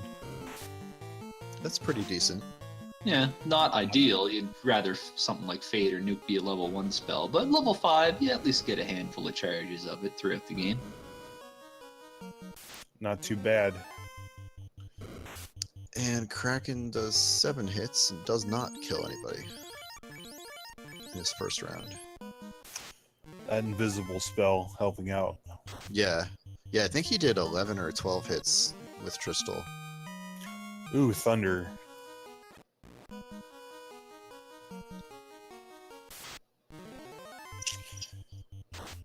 Crystal coming up on Tiamat. Has stun. Not bad. And one-shots him. Wow. Bam! Wrecked. Yeah. Tiamat with a low hit point count there compared to normal. Yeah, compared to normal. Coming up in the final battle for Tristal. This is going to be a ludicrously fast time. Looks like Kraken had quite a lot of physical defense because he just got hit for 5 hits, 5 damage. Worms have poison and flash. I have no clue what flash does, but poison. Which poison? Oh, okay, it's the bad poison. Yeah, it's the bad one. Yeah. Yeah, there are 2 skills in the game named poison. One of them does damage, and the other just kills you. And so if it says ineffective, it's the one that kills you. It just happened not to. Being killed is a good thing to avoid because, you know, that's how you die. Oh, here we go. Final fight. Yep. Good luck to Tristal. Bane. Oh my god. Rough. Right away.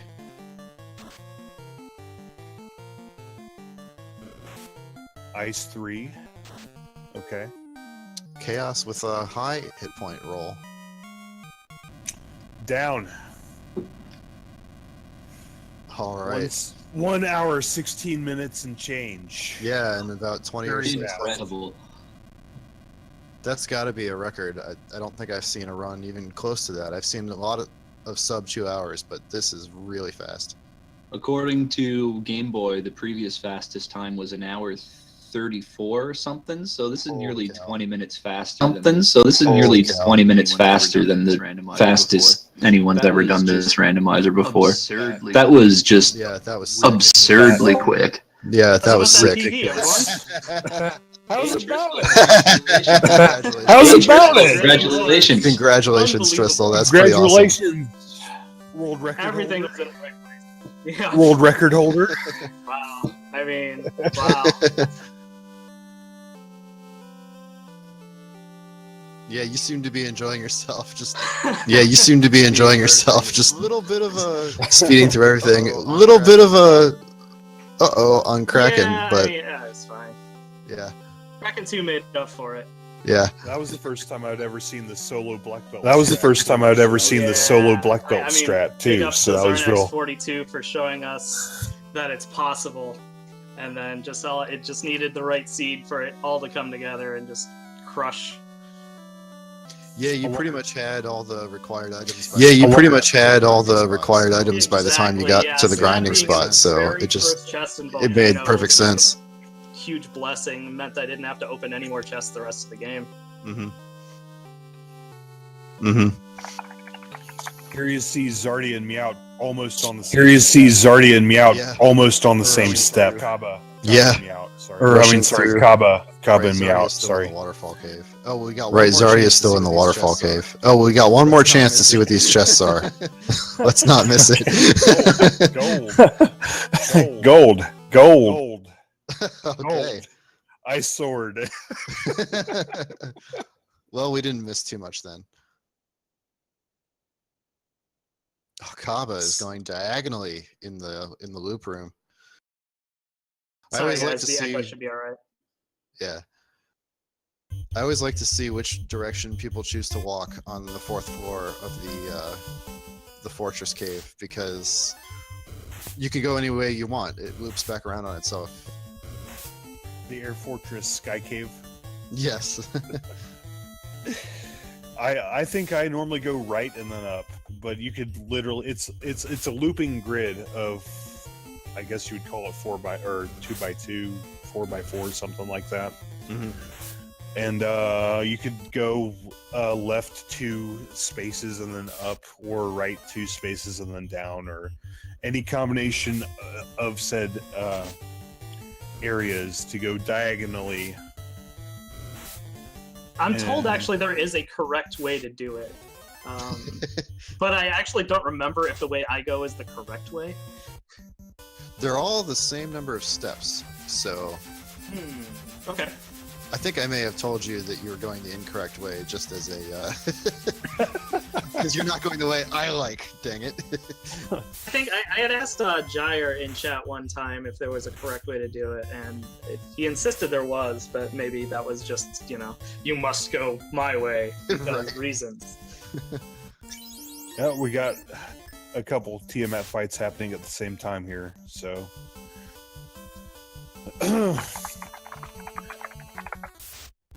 Kaba very, very close to Miaut on time here. Just now killing Tiamat. Okay, yeah, I just brought up the stream so I can watch. Wow, it's awesome how close Kaba and Miaut are. They are extremely close. They're and, in lockstep. Czardia- That's going to be an awesome finish, too. Oops. Czardia, I think is going to get the chime at this point in time or something. Looks like it. I predict quite a few PBs on this seed, hopefully. It does seem that way. Temple right now, he is approaching PB for sure. Assuming everything goes right. Makes me want to do this seed just to see what I get. Definitely. It's a great, just like casual seed, even if you know where things are. I mean, New Game Plus is just going to be insane. Yep. And by New Game Plus, I just mean, knowing where all the key items are. Right. Yeah, my PB right now is 231, so I haven't done. I think you can improve on that here. I'm pretty sure I would could. bet. Yeah. I haven't done many I'm not sure races if I since can speed do hacks the run have of come this in. under 3 hours myself. I don't think I've even I didn't finish the run where I did speed hacks, so my PB is way up there. I think I tried Temple of Fiends 4 or 5 times, and everyone else had already finished, so I just dropped off. Yeah, my favorite part of my run was definitely Temple of Fiends Revisited. Literally not having an encounter on the first 3 or 4 floors. Yeah, we That were was talking pretty about Nothing that. until Phantom at all. Like, Right. what an encounter table. Yeah. You had absolutely. amazing RNG going through the time cave at the end there. Yeah. And Well, on I the mean, on the War Mech floor, you only had 2 encounters there as well. Yep. Yeah. If I encountered Warmech, I was probably gonna fight it, but I wasn't gonna just stick around to try and find it either. Yeah, and we've got Kababesh and Miaut both stuck on some gas dragons. Trance. Those could have been really annoying had I encountered them. Right, exactly. Trance being the one ability that does work through Ribbon. Man, sorcerers are just ridiculous in the default game with trance and with death touch. Touch too, yeah. Luckily, in the randomized version, due to some bugs, Ribbon will mostly protect you from death touch enemies, depending on whether or not that enemy is weak to anything. Right. Ooh, they have toxic too. That's real rough. Yeah, I actually just reflexively flinched when I saw Toxic from, I think it was Wizard Sahagin. Or something like that. I was just like, oh no! Oh wait, I have a ribbon. Never mind. There was something really early that had something crazy, like a wolf or a gray wolf or something. Creep had, it was either crack or toxic. Ogre had Glare, I think? What's something that insta kills a single target? Yep. So I had to reset past that once, but not a big deal. I always overstock on cabins or tents or whatever just to make sure I don't get screwed by that kind of thing too bad. Last chance to see a war mech if Czardia runs into one here. I'd like to see Warbeck. You gotta have one for the marathon. Gotta have one. He's preparing, that's for sure. Couple red hydras here. couple more red hydras here. Like 2 steps in between each one. Yeah, the thing about the random warm-up. encounters table is that if you encounter large gaps, you'll also encounter very small gaps. Definitely. Yeah, every 256 steps. Yeah, it goes back over. All Oh right, wow, so Miaut we've- with a rare Soria encounter on Earth. That's fun. Lich with the swirl. Look at that. So if the RNG for encounters resets every 256 steps, could you, in theory, take like 256 steps on the map, figure out where the encounters are, and use that to your advantage as you're going through Yes. sections of certain areas? yeah, Absolutely. in theory, you could map it out as you're playing. Yeah. Definitely, and honestly, like I'm kind of keeping track, not like step by step by any means, but at least there's a couple main tricks I try to do. If the beginning of the encounter table is relatively encounter free, I'm sure you guys saw me reset countless times if I didn't have a good encounter or something like that. Mhm. If instead the beginning of the encounter table is pretty open, you can do power off, power on instead of reset, and that sets the encounter table right at the beginning again. That's very useful information, I got to say. Yeah, one I've of the only reasons. encountered one race where that's been a huge factor, and Kababesh knew that trick, and I did not, so I had to watch his video on demand to check out that trick as to why he beat us all by like 18 minutes or something ludicrous. And then 10 minutes into his stream, it was like, oh, Yeah. that's a neat trick. Gotta write that one down for the old playbook. Oh, there's so many neat little tricks in here. I love this game. Yeah, one I learned not too long ago is when you're in towns and whatnot, just going and saving and resetting in the middle of it, saving to just pop back out of the town really quick, Yep. Czardia Yeah, finishing. that's, I think that's one most people that run this randomizer in races are aware of, but I definitely remember the first time I saw someone do that. It's like, what? I can save 15 or so seconds every time I leave town by doing that? That's nice. Yep. It Czardia does add up approaching. over the course of the run with how many towns you'll usually have to visit to find your spells, find the bottle, find some decent gear to get you started out. Water using heat. It's always fun to see things that don't make any sense. I think Kraken was also using thunder.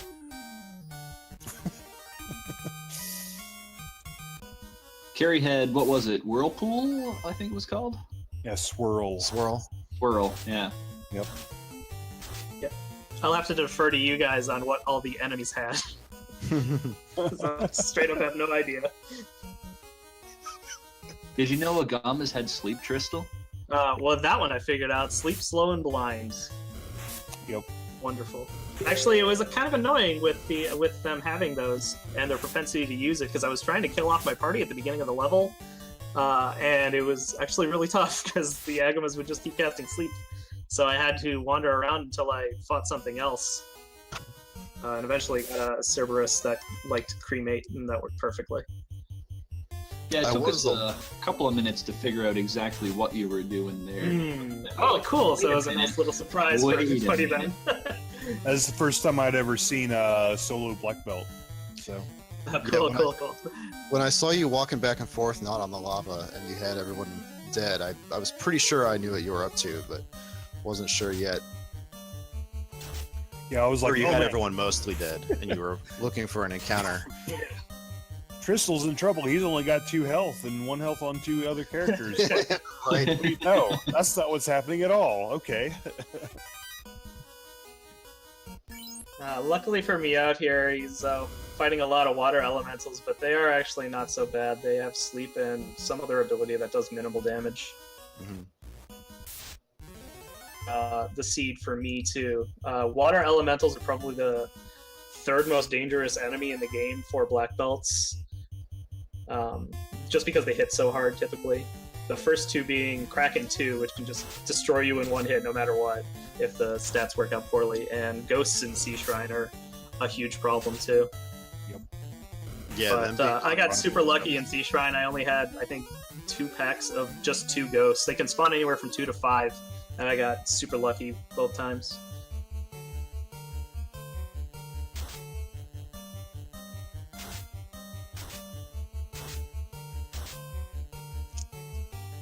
Miaut fighting some water elementals there.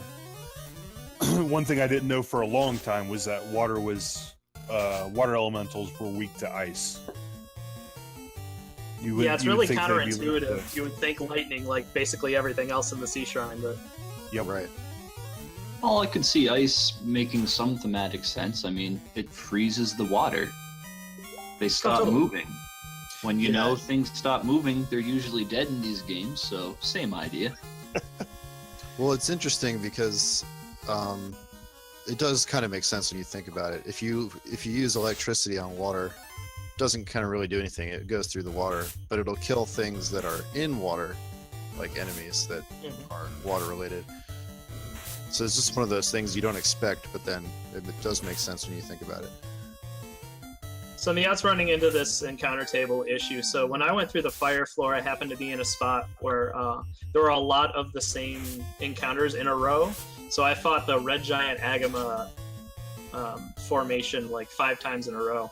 And that one was lucky because you can run away from that one. It looks like Miaut's encountering 5 or 6 water elemental fights in a row, which is about the worst thing you can do.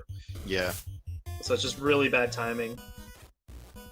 And here comes Kababesh flying through the floor. Looks like Czardia's in the Temple of Fiends now as well. Heading in that direction. Still anyone's He's game. made some progress. Yeah, Miaut was a little bit ahead for a while, but these encounters have just really taxed his resources.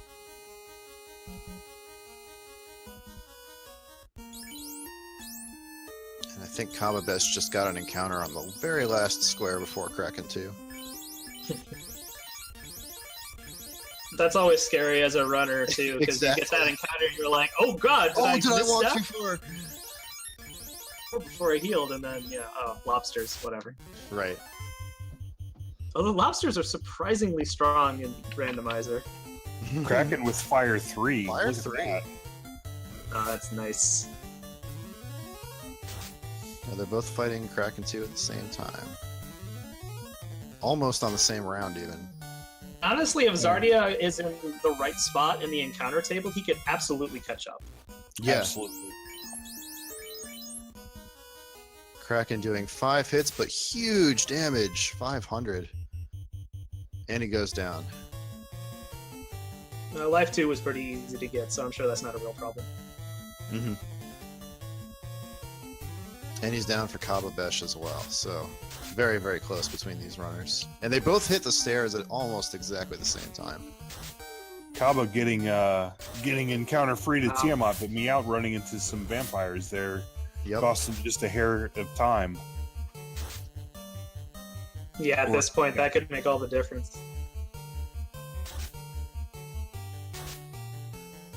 Ooh, a worm fight. Not runnable. Yep. That could be the difference right there.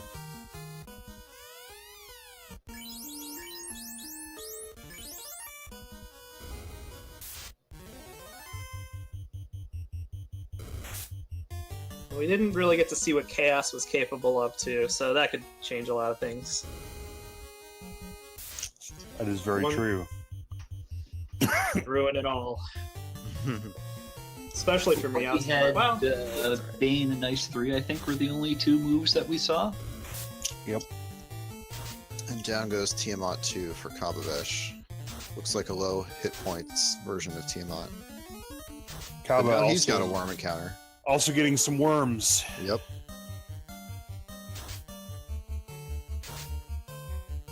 Now going into Tiamat. Czardia taking care of a couple fire elementals there.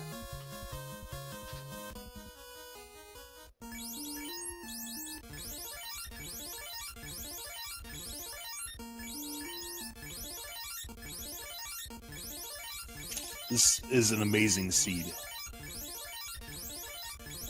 I've enjoyed it quite a lot. I'm sad that Kababesh didn't find the tail because he was checking most of the chests in the volcano. And But he then missed that one. just that little group of chests that are a little out of the way in the northwest corner. That's where it ended up being, and he didn't go up that way. Yep. Luckily, Red Mage learned life too, because otherwise that was going to be a real bad time. Miaut in the final room. Although he is, Kababesh having real trouble with this worm fight. Yeah. So Miaut fell. Was it Miaut that fell behind? Or. Oh no! Well. Oh, wow. Oh, Look, it's not over for Kaba Kaba for sure. Oh, except It is definitely possible. Oh no! So brutal. Was it stone touch? I didn't see what exactly. I mean, I saw was that it was poison stone. move. Oh, it was the poison. poison. Okay. Yeah, poison, which for some reason turned you to stone. But hey, Yes. logic. The Yes. bad poison, we were talking about that earlier. Right, Czardia. because there's the gas dragon poison as well. Czardia now in the water room. Looks like chaos was pretty tough. I didn't see what happened, but we got 2 white mages down already. Some Bane There we happened. go. 136.15. And he's done. Yep. Miaut takes second place. Nice work. Very, very close. So now we have Kaba seeing if he can catch up.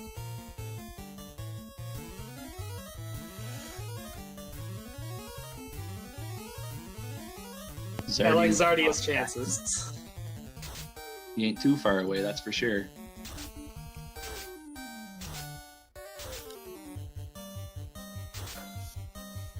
Congratulations to Miaut for second place.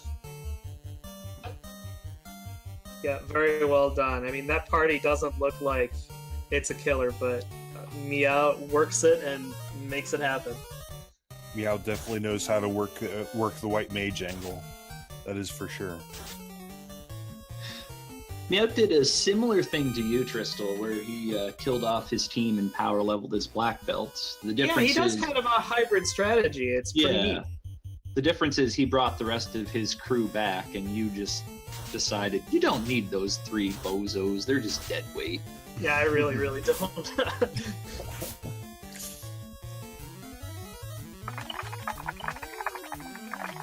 Well, good news for Kaba is that Czar is stuck fighting some worms. Yeah, and we know how nasty those worms are. That's right.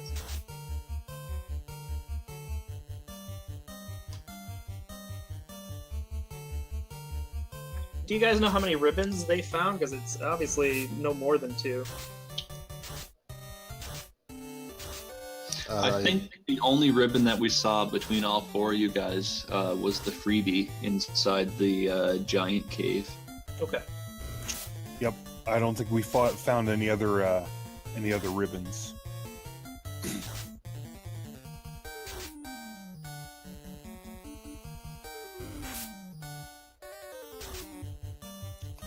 And Kaba found the adamant in the marsh cave early on, and then ended up not finding the tail later. Okay, so he went south first then. He went south second, actually, which was Oh, surprising he went back to in us. there anyway Hello. for like floater or something? Absolutely. How do Well, you he already had Guessing floater. The idea so- there for Kaba is it's a 4-player race. People don't like checking the marsh cave. Maybe he's thinking, all right, if I take a chance and I find something like slab or floater down here, I'm going to be way ahead. Right. Has anybody commented on the bad encounter rate? Yes. Yes. Oh yeah, my you got god. especially buzzed by that.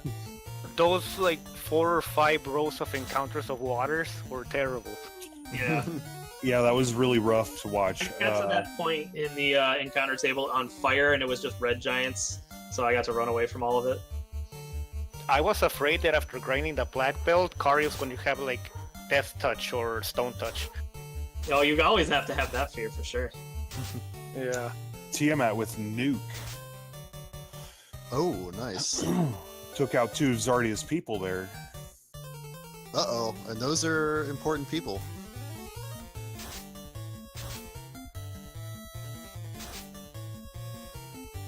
Also with Zap.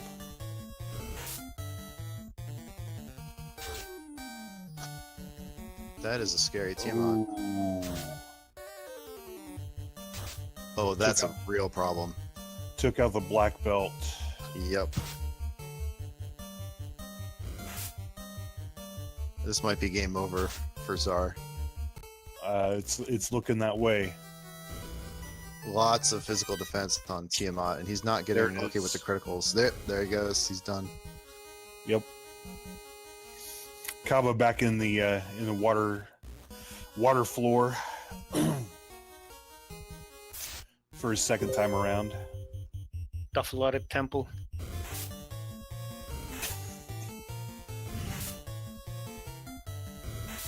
So Miaut, congratulations on what I assume is a pretty huge PB here. Oh yes. I mean, I guess I could have shaved off like, I don't know, 5 minutes or more if it wasn't for those waters. Yeah, congratulations on a really good time. I really thought I was gonna get first because I got everything like back to back. But I think I overdid it on the Agama grind. I think that's where I went wrong. I would have to check the box. Well, you did less than I did, I think. Yeah, you grinded out less than I normally would have, and Tristal was just so on point. It is ridiculous. Yeah, basically Tristal's everything went RNG right for table me. was so on point as well. Yeah, Oh, Czardia went down. RNG table. It's just which point we enter it at, I guess, or not enter it at, but how many mistakes we make. just where it and lines into up. it. Yeah, and if we die or reset or things like that.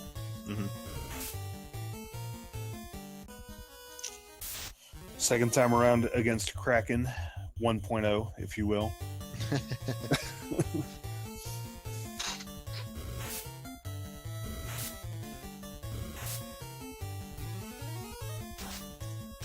Wait, what level is Czardia on his characters? I'm not It sure. looks pretty low. I'm not sure either. It doesn't look very low.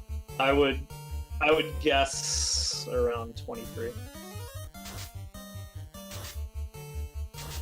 If you get to a point where you don't need to open treasure chests anymore, that's less walking around and less fighting things. So, Yep. sometimes you have to worry about it. Did anybody find the Moss Moon or get the Excalibur? Or maybe Czardia did? I think he has a Kababesh. Sun Sword, right? Kababesh found the adamant, but he didn't find the tail. No. So he doesn't, or he's got Excalibur, but he can't use it. Yeah, that's what I'm He was saying. level 20. That is way too low for Temple. It could work, but it's very risky. I mean, yeah, if anything has nuke, you are just leaving your fate in the RNG gods. Which is exactly what happened with And- Tiamat too.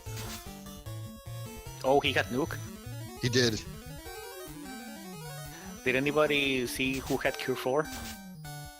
I don't think we saw Cure No, 4. we haven't seen Cure 4 yet. No. Okay.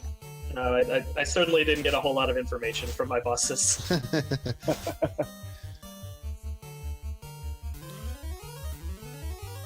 Yeah, the solo black belt, the double white mage comp that I guess I'm the only one who runs it, is exactly on this situation where the Moss Moon and the adamant or the tail and adamant is very hard to get.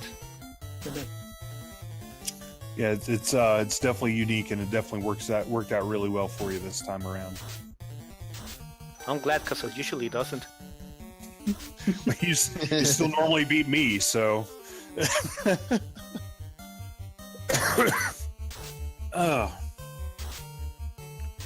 Tiamat down. Kaba going to the final fight.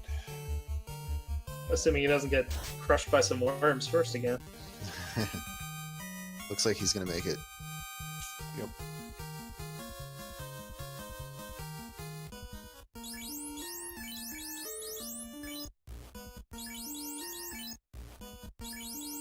Kaba's surprisingly low level too, 25s and 26s. And Chaos had above average HP, I think, so it might be a real fight. Yeah, you hit him for close to 2,000 in your first 2 rounds, and he was still standing.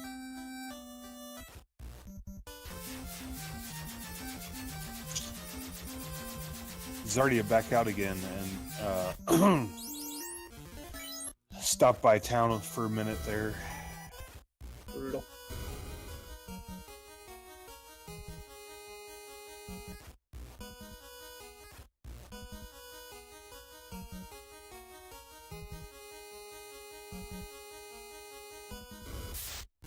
Chaos hasn't dipped into his spells yet. That's almost always a great sign. They're basically free turns if he just attacks you. Bane. Bane wiping out 2 party members.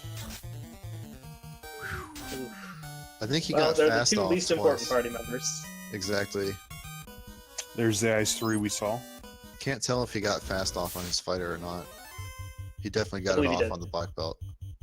Yeah, he must have, because 6 hits.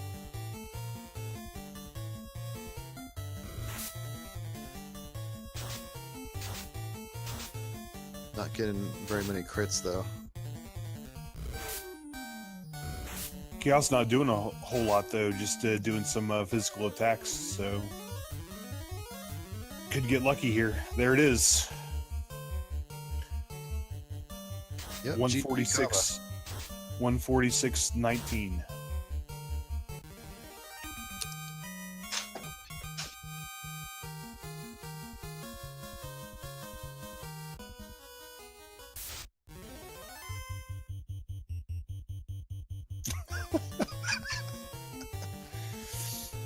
Oh, the old upside down timer.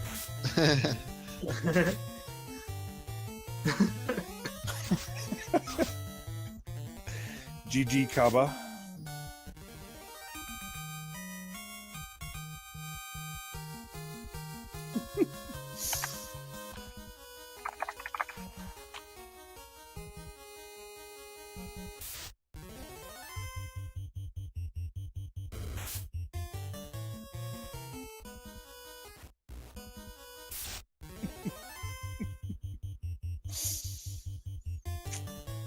I didn't realize Kababesh was from Australia. Maybe it's New Zealand. Yeah, we put it up there that way so he could read it. Kappa. Brilliant.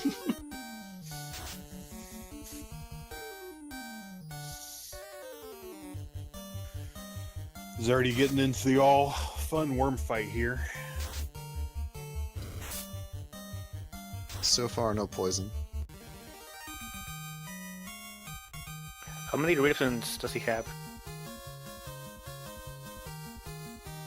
Hopefully at least 2.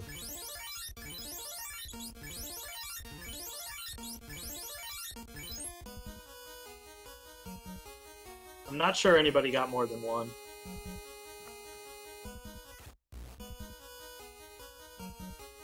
I'd be pretty surprised if anybody opened up their armor point. Yeah. Yep. Seems like Czardia's hitting that tight patch where where you get the same encounter multiple times here, and it's green Medusas, so or great Medusas, so not too bad. It's always interesting to try and figure out what the names were supposed to be, like great shark or gray shark or. I think it's Gray Medusa. Green Shark. Grimp. Grrwolf. Growth. The Grogers. The Grogers, yes. Grogers. Grimps and Grogers. And Let's not forget about the. Were you about to say gargoyles and argoyles? Oh. Everybody forgets about the Gerpedes. Oh, the Gerpedes. Gerpedes, yep.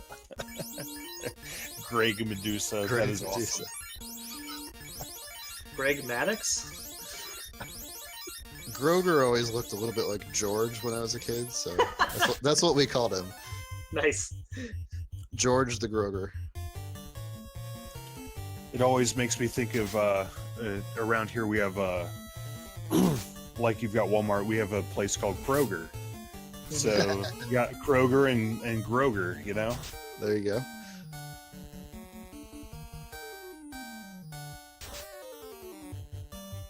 I wouldn't try and pick up groceries from a Groger, though. Well, he might butcher you.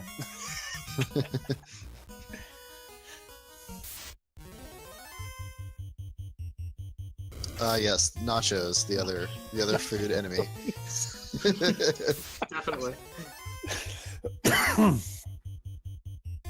Oh, getting some red giant fights here.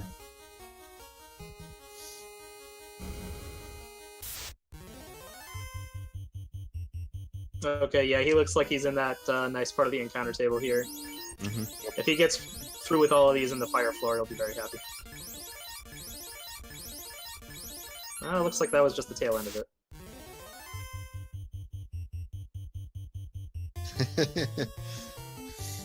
Get used to it, Seawalker. There's gonna be more. Something about Final Fantasy I in particular just lends itself to an enormous amount of puns, I've noticed, compared even to other speedrun games. Yep. I think there were just so many oddball things in the original game. It's because there's so many caves.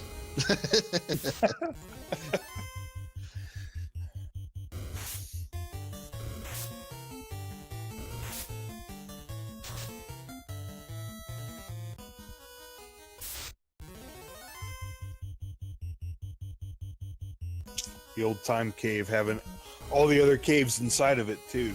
Don't forget that.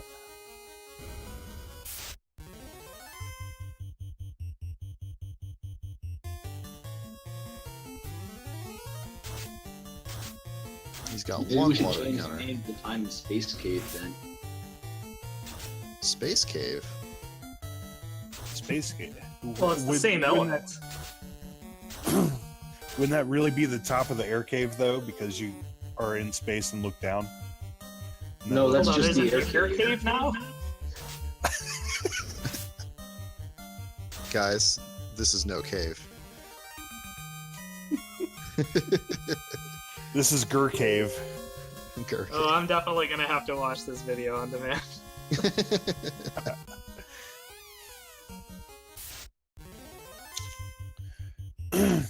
Thank you, DSF. Yeah, make sure to, if you enjoyed yourself, to follow all the runners there: Tristal, Kaba, Czardia, and Miaut. And of course, you have me, Jackamus, and Entroper on commentary.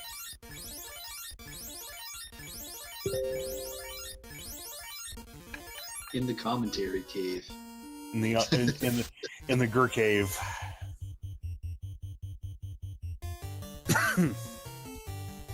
The Discord cave. That's actually kind of, you could call it the Cave of Discord. That sounds like a real thing. Right, totally. That could have totally come from like Final Fantasy V.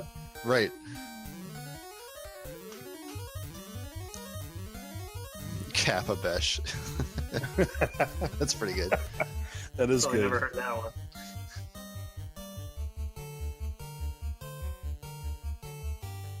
I'm glad that this one started early because I was able to stay through the whole thing. Yeah, it was definitely nice to get this going ahead of time. We had plenty of time to get everybody set up and everything and squared away. So it's good to not have to rush things. And then we were able to sit back and watch these guys run a really good seed. So Yeah, we saw a new huge world record. huge. Very fast time from Tristal. Very entertaining race all around, and a whole lot of jokes about caves. Yeah, according to my live split, it was up 26-minute PB for me. Wow. Nice. There's plenty of actual games that you could complete in 26 minutes. That's a massive save. Yeah, I'm probably gonna challenge Sparkover's Fisher Price world records soon. Oh, don't do that. Don't do that. I'm running that too. Hey, you know what? Iron sharpens iron. We can improve on this record That's second right. by second, frame by frame. Wow, Tiamat Oh. with the hard hit there.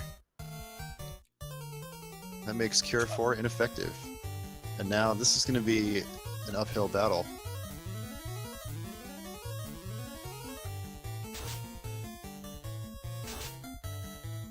I think you guys are right. He's probably only got one ribbon. Although that was a physical attack that took out the black belt. Yep. I wouldn't put the ribbon on the black belt at this point yet, anyway. Not with the white wizard who knows life too. Yeah. That is the top priority. And save that for the very last fight here with Chaos, definitely. He's got through him, so that's good. There we go. Clutch Ice 3. And no more encounters, so we are ready. Get her done, son. As long as he's still got fast charges, he should be alright here, I think. Yeah, Chaos doesn't seem too tough in this one. Unless Bane goes through the ribbon, which happened to me one time. That is true. That is true. I thought that happened to me on my first run, and I ended up killing Chaos anyway, but... Oh, man. 2 down. Yeah. And he's not going to have fast on his fighter.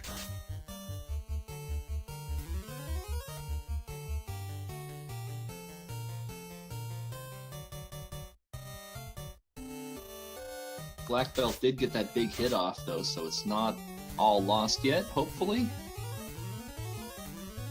Having that defense sword is definitely going to help him out here, because I believe Chaos is going to start throwing normal physical attacks. Mm-hmm. Yeah, he went through his spells Yeah, a we lot gotta play for the faster. long game. He's still hitting, so he's obviously got very high hit percentage. Even through a bunch of invis twos. Yep. Looking at cure 4ing yourself here. Good idea. Ooh, slow. This is about the worst thing that Chaos could be doing. We've got 4 fades, so we can still do a lot of damage that way. That'll definitely help.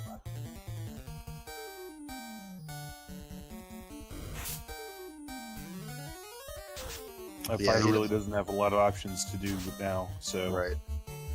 fade and hoping that one hit that you get out of the fighter crits, you know. Oh no! I think you're a little ahead of me, so I didn't. Oh, you're right. Well, we've seen Cure 4. Yep, We were there it wondering is. where it was. There's the commentator's curse. Yeah. Yeah, I guess I'm a little bit ahead of you guys. You're ahead by like maybe 5 seconds for me.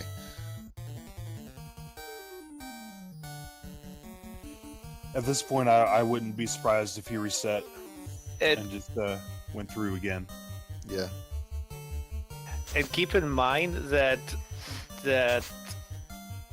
Chaos has over Bane maybe sword, yes, right. over 1,000 hit points, like 1,500 or something. I don't know how many, but over 1,000. Yep. He's got at least 2,000, I believe, because I think I saw Tristal do that much damage to him in 2 rounds. That would be pretty amazing if Bane went off. Oh, it's possible. I agree that it might be the correct strat right now. He's got to make up for all this bad luck. Right. If only Life 2 would work in combat. I know. If only. That's probably fixable, right? Maybe. I mean, it is. Anything's fixable, but it just depends how hard it is. That 1 damage. Come on, 1%. You can do it. What are the odds on Bane working here? 1 in 128? I believe it's 3 in 256. I think it's 2 in 200. I think it's the less rolls- than 1%. That's what the commentators can agree on. I think the roll is between 0 and 200, and it has to be less than or equal to 1. Come on, Czardia, chant that spell to hurt more. Make Yeah, it land. exactly, right?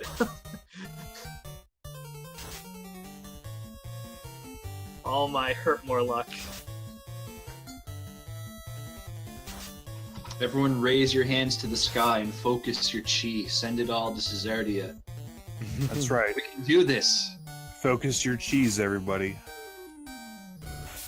Every time he uses the Bane Sword, it's It like would be the very Earthbound prayer good if we can demands. pull this off.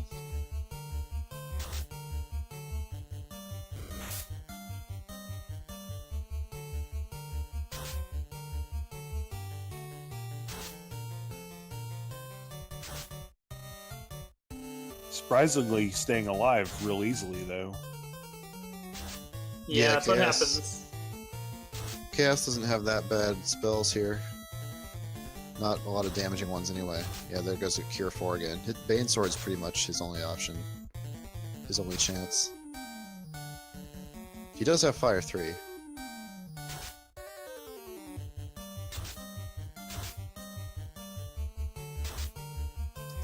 Lit 2, Ice 2, Fire 3.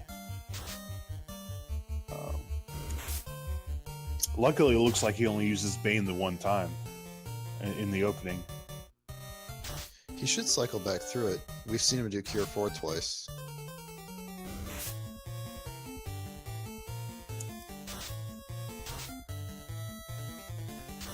There it is.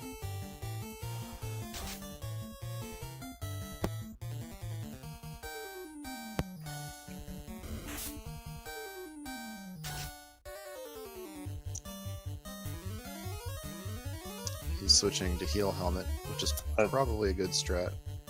Looks like it might be the move to do. Oof. Ooh, hanging in there by a thread.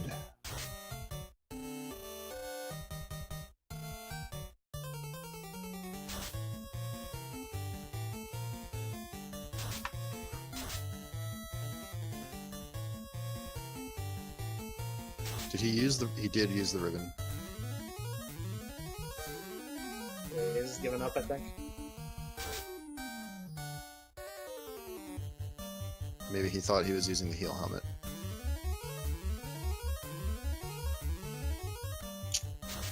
Maybe. Yep, slow 2.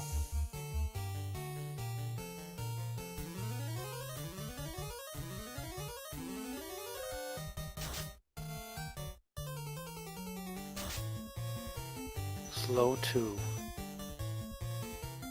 There's the Cure 4.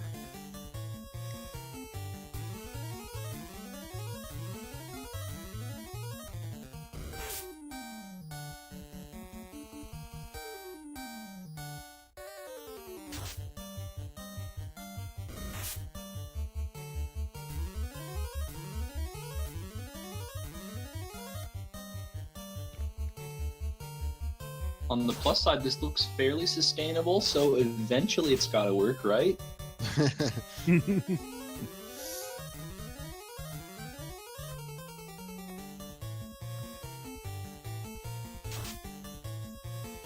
Yeah, and in a pinch, I think he even has some Cure 4 left, so... Like, if somehow his fighter dies, he can keep going for a while.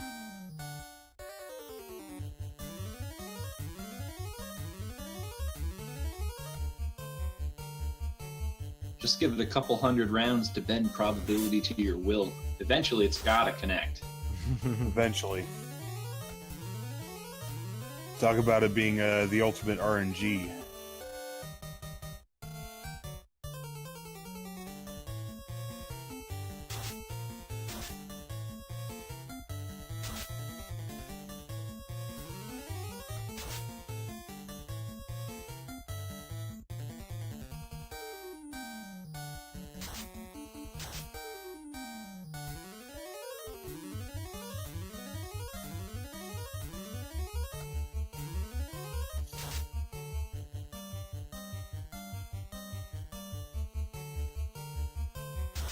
Looks like we're switching it up a little.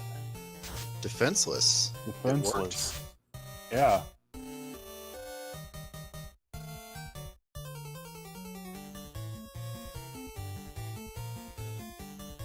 I would expect. Oh, okay. I would expect Exfer to miss just as often as Bane or as the Bane Sword, but I guess not. Isn't Expert bugged? It's bugged one way. I don't know which way. Like, it's either bugged when the enemies use it or it's bugged when you use it. Could someone quickly explain what Expert does? Because when I was learning the randomizer, I was told, yeah, don't ever buy that spell, it's terrible. Exfer is supposed to remove elemental immunity. Or elemental resistance, rather. So, Chaos definitely does have poison resistance. So now he doesn't anymore, if So Expert in works. theory, the Bane Sword is more likely to land now. Yes. Yeah, in theory. It all depends on what Chaos's magic defense happened to randomize to.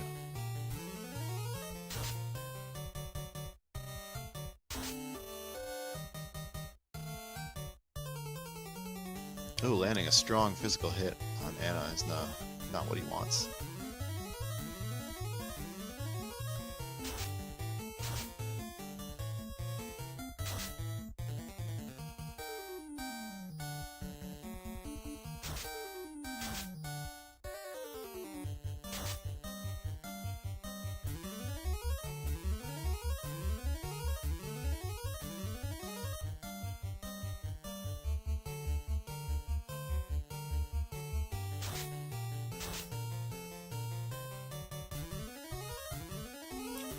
Bane Wars.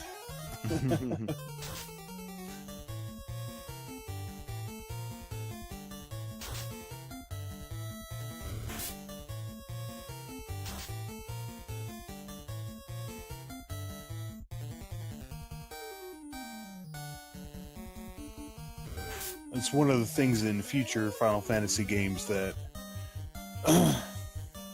you could let them run out of MP and whatnot, but in this game it's just literally a set amount of moves and a set pattern to them, so there's no MP attached to any of the monsters whatsoever. It's just that's what they do. It's not just this Final Fantasy either. Final Fantasy 4 or 2 in the US works the same way, where bosses don't have MP, they just have an attack pattern.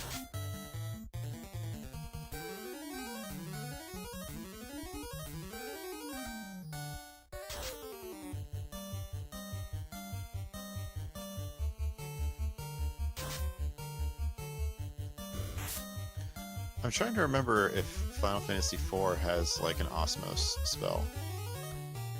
I feel like it does. It does, but it's kind of terrible and you should never use it. It basically almost never works. Okay. The tiny I fully mages- disagree. Psych is awesome. What is it? Psych. Psych, you're right. If you know the right enemies to use it on, it's actually pretty good. The problem is by the time you get it, everything's got really high magic defense. Yeah. But there's a few enemies here and there that can help you out. Okay. For the most part, you'll only get situational use of it in the mid-game when you have Tella on your team.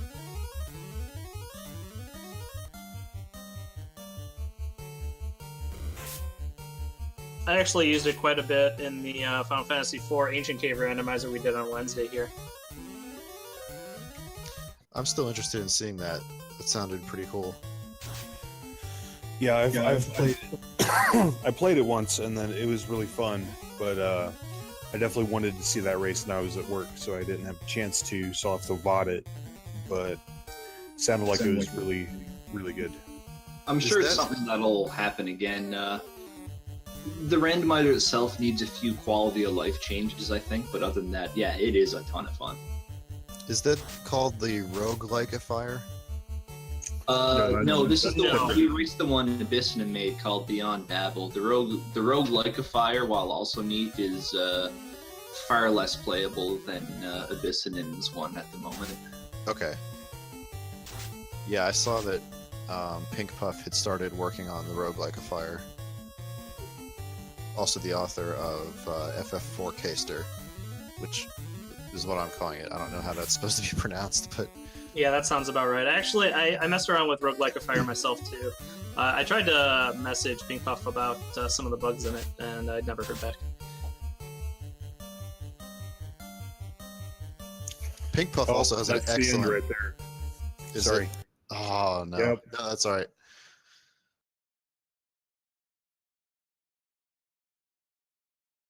Looks like Chaos won the Battle of the Banes. Yeah. It got through and wiped out the White Mage, so... Well, it was bound to get through one way or the other at some point. Yep. Very unfortunate. That spell was just the bane of Czardia's existence tonight. Ugh.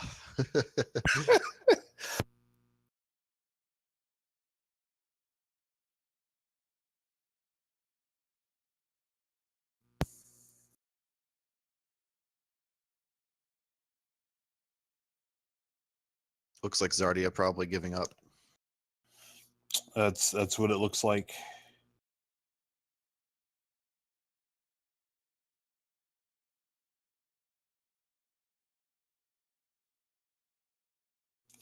Czardia, the RNG just wasn't with you today, buddy.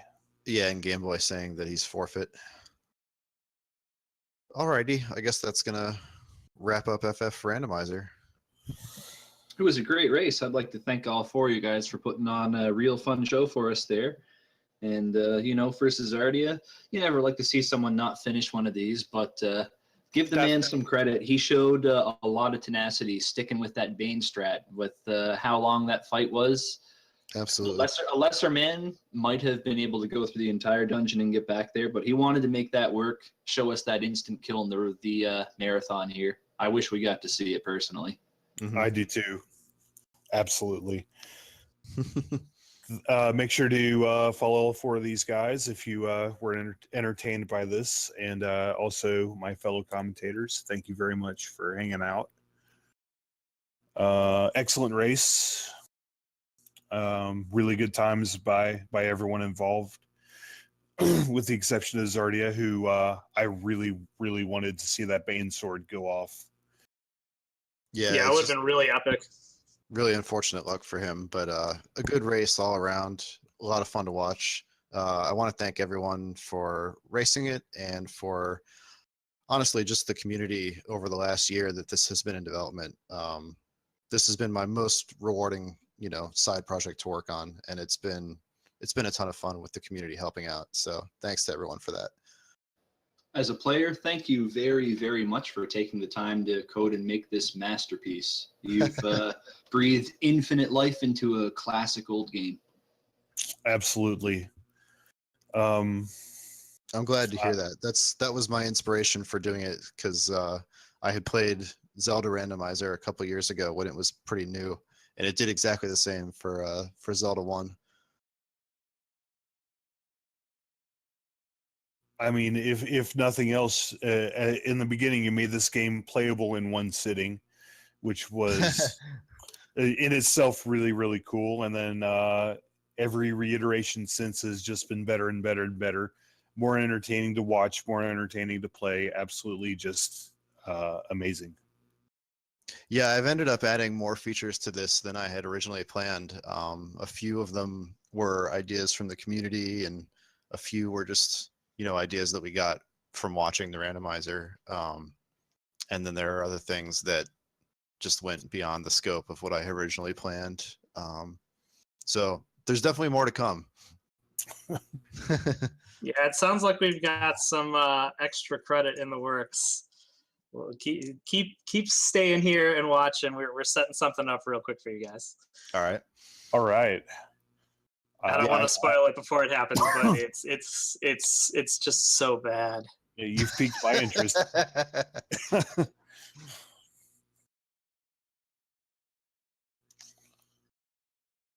Now you're playing with power.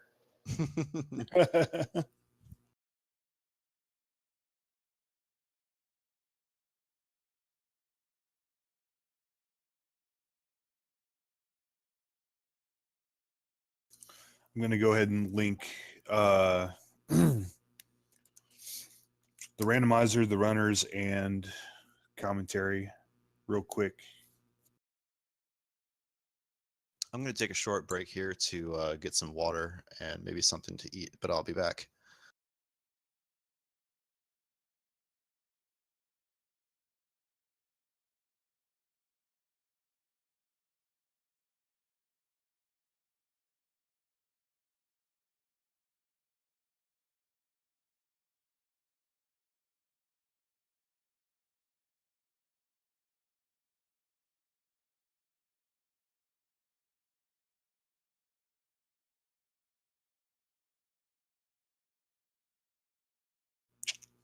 I will go ahead and take another small break as well.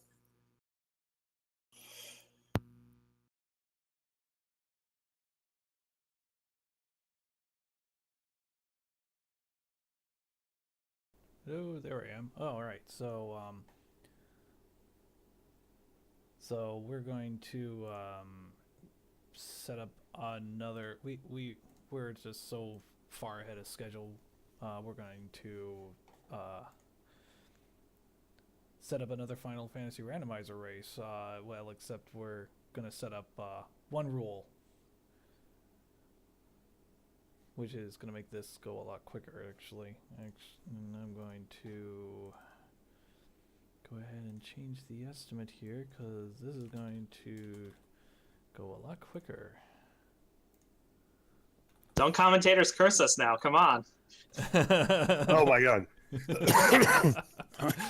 Okay, so estimate for 1 hour. That's quick. Yeah, but you're playing with speed hacks, remember? You're playing with speed hacks. I think there's a certain setting you have to input on it to do that. Oh, there's Hold up your wrist and push some button. Looks like we have a Final Fantasy. What does that screen say here? Power Glove race. So I'll explain that and then I think I might just go back where I go. So it's very simple. All you have to do, so they're gonna make a new seed, and then all they have to do is find the power gauntlet. And if they do, you win. And if they don't, you lose. that's how simple. That's not bad. Yep. I like it.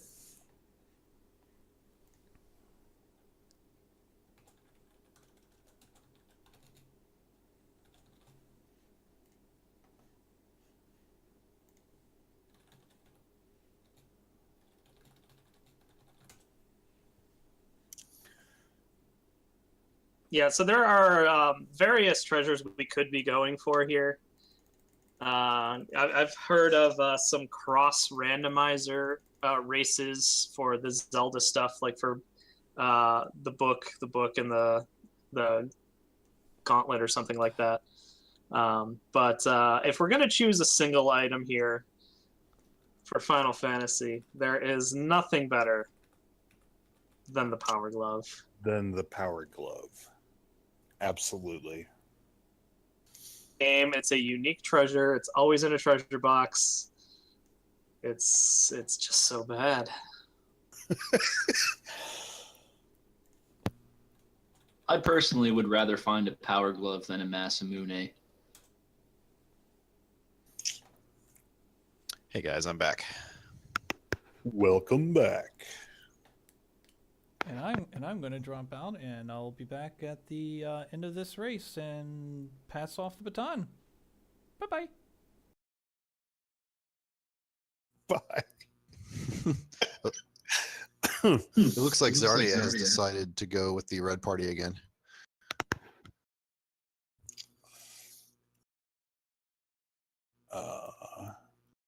Looks like we're having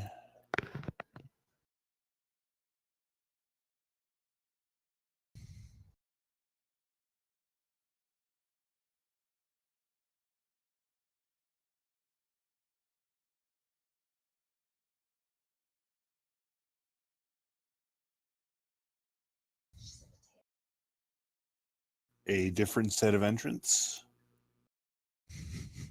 Eunos in the house. Eunos. There it is. Yep.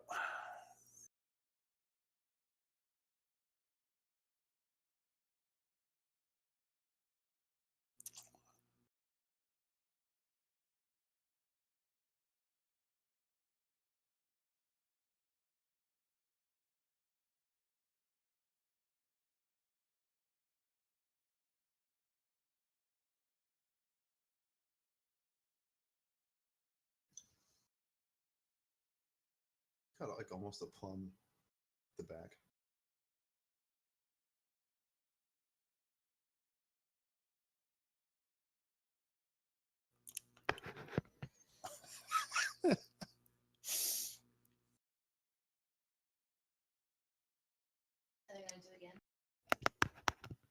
They're about to start a special race.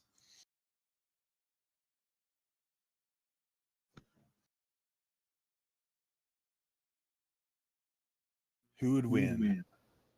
That kid from the Wizard with the Power Glove or Sean Connery with the Masamune sword? Chuck Norris.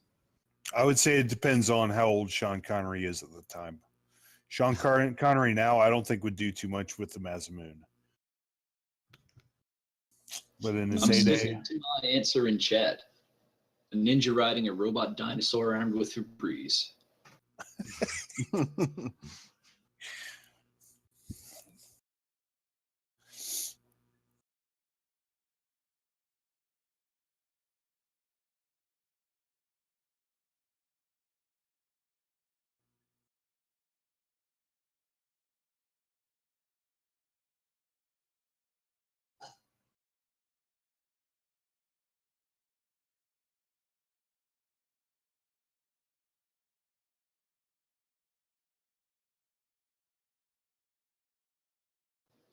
Timothy Dalton was the best James Bond. I don't care what anyone says.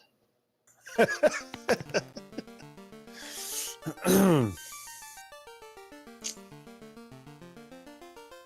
don't know. I'm kind of a Roger Moore guy myself. My first Bond was GoldenEye, so Pierce Brosnan. The guy doing it now is not too bad. Daniel Craig or whatever. He's not too bad. Yeah, he's pretty excellent.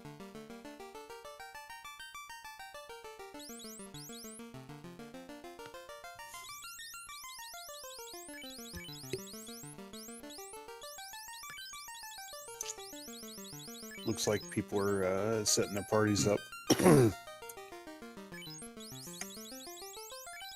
Party time, it's party time. Drink your drinks and eat your eats. It's party time.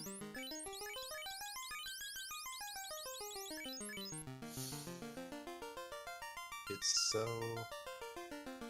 Oh, of course. It's so bad.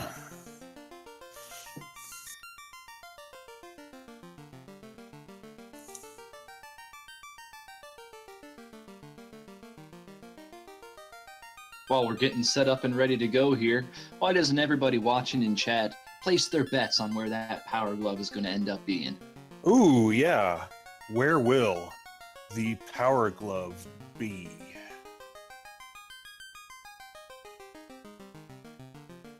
What do you guys think? Just on probability, I'm going to have to say the air cave.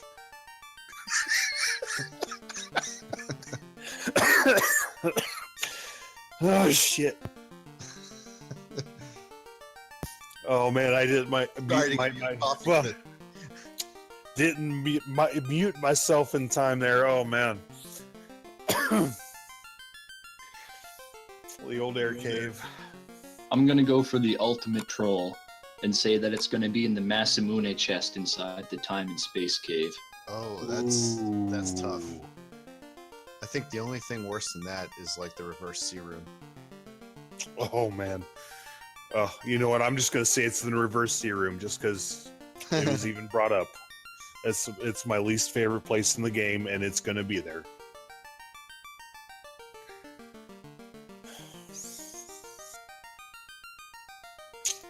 Either that or it's going to be in a locked behind where you need a key in the marsh cave. One of the two. Hmm.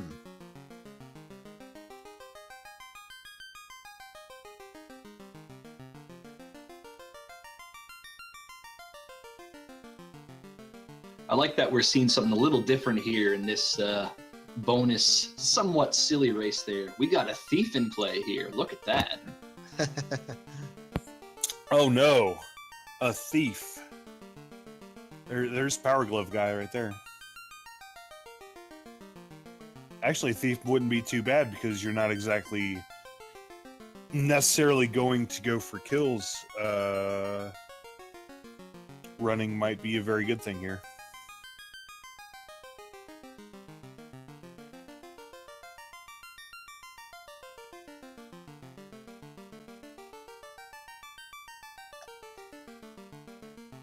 Game Boy, what are you doing, man?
All right.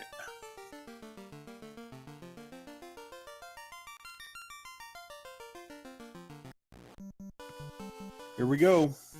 Race is starting. My body is ready. Tristal getting into a fight already. He didn't go straight for town. That's just so like Tristal. He's just unable to get along with anyone. Level 1. Oh, level 1 nuke.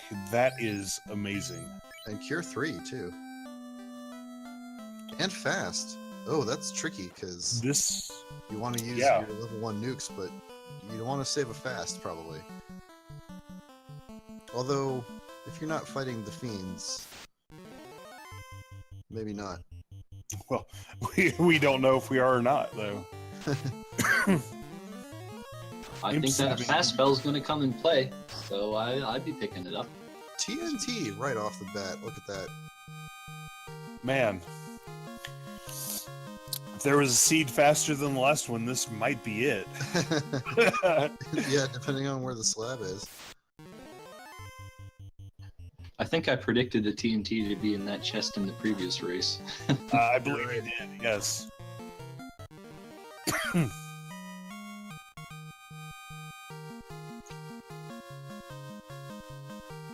Tristal nuking some imps. Eunos fighting Garland. Kaba and Miaut still doing some menuing in town. That right there is the benefit of having nuke at level 1. Yep. Right in the face. Right in the face.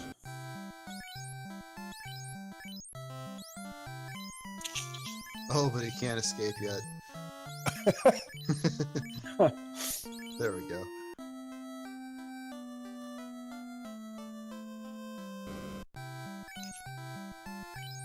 Miaut and Kaba making their way up.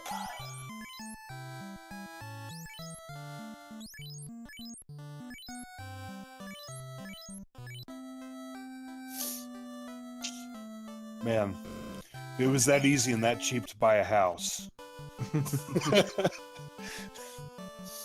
I'll just go out and fight a couple imps and then I can afford to buy a house. Man, I've been just reading the economy all wrong. I gotta focus my priorities here. Then again, it is a house you only use once, so it can't be that good. Once is still more times than 0. That's not nothing. That's true.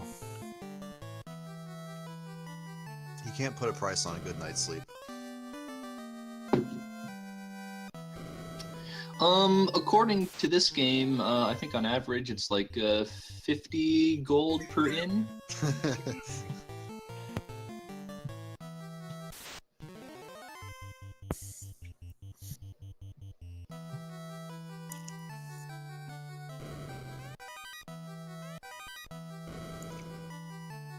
Man, Miaut going with all mages this time. This is going to be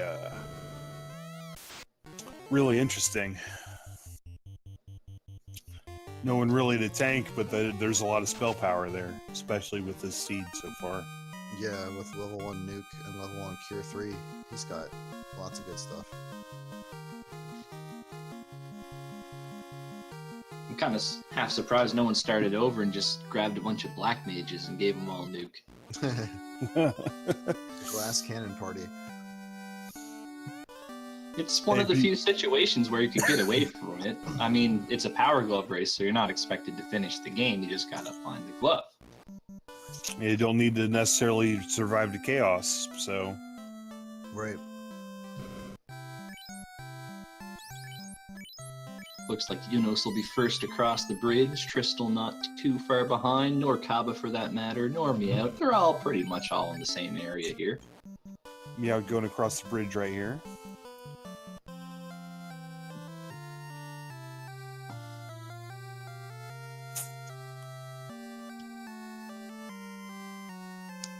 Yes, Oh, the copper. Close but no.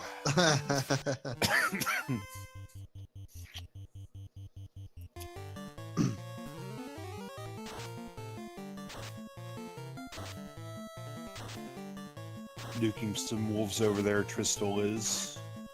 Miaut as well. You got 400 damage on that nuke. That's the most it can do.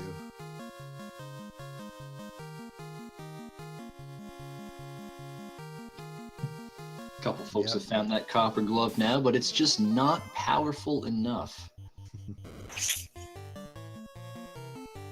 Though it is vaguely glove-shaped, so, you know, we're halfway there. Halfway.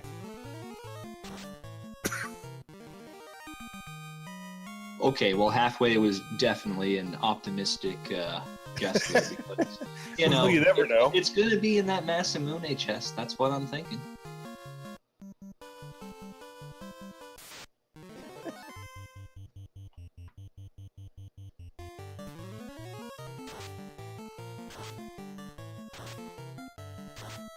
Lots of fighting wolves, lots of leveling up right now.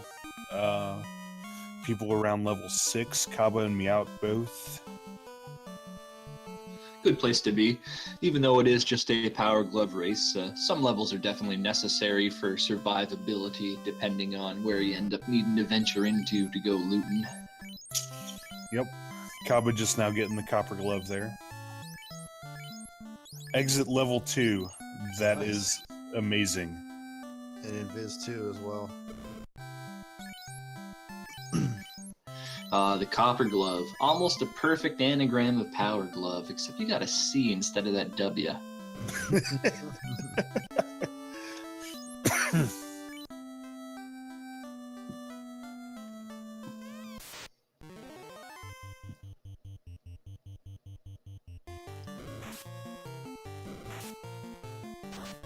Some decent weapons in the weapon shop here as well. Nothing too overpriced, nothing too bad, but Nice price on Definitely that silver sword, actually. definitely. Oh man, Really hard to argue with Silver Sword early on. Not terribly likely you're going to find a better weapon than that for your fighters or red mages for a very long time. Mm-hmm. Usually very affordable too. Yeah, and they found the adamant, but you still need the floater and the tail for that to matter. Not particularly likely in this race, at least on the tail side of things. Floater, probably going to be needed. Unlocks more than half of the available treasure locations in the game, I think. Yeah, I think that's right. Because there's a ton in the mermaid floor and in the air cave. Yep. I'm doing my best to make you cough as much as possible. Sorry about that. Just keep talking about caves. That seems to work. Yeah. Yeah, caves seem to be my thing here, you know?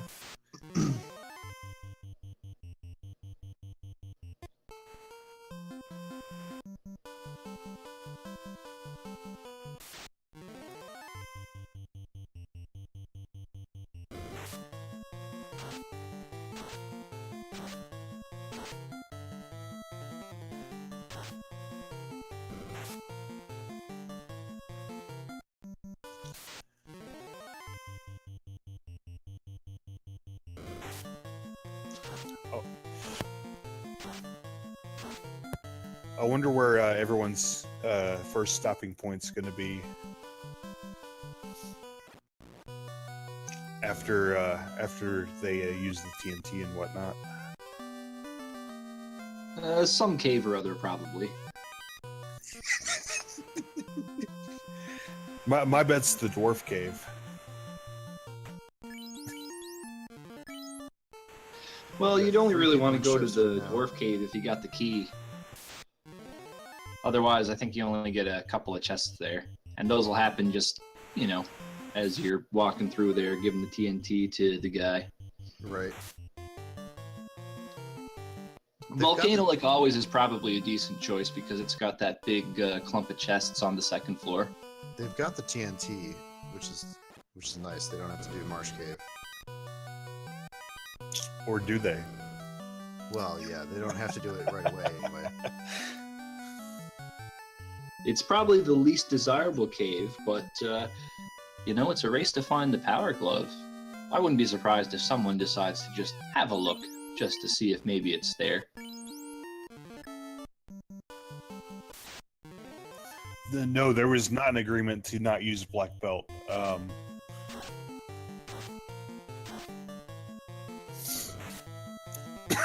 Everyone chose the party that they saw best fit.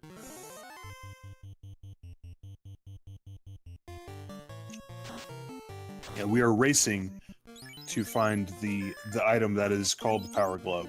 It is randomized in a number of chests. Wow, just excellent spells. I mean, I saw Cure 4 and something else good at level 4. Some Lit 3, Fire 3, I believe.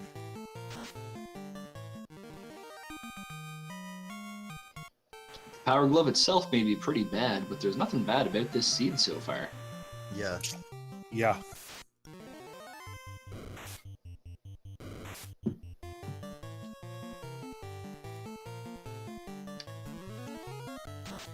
And the item shops are shuffled only, so there's no chance that you'll buy the power glove. That would be pretty funny, though. That'd be awesome. Hey, let's have a race to find a silver sword. Okay. Right. Cha-ching. Alright, dot done, less than a minute in. That was easy. Just bought one at the first town. Didn't even have to fight a battle for it because it was randomized to cost that low.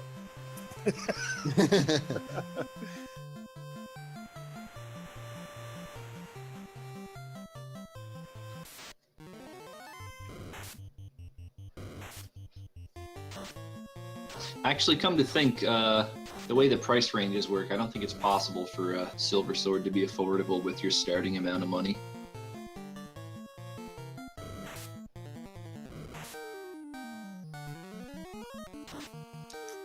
What did I do? Is that a slider for prices? I think it is. Okay. So it could go as low as 20% of its normal value, which would be 800. 800. Yeah, too much. Yep.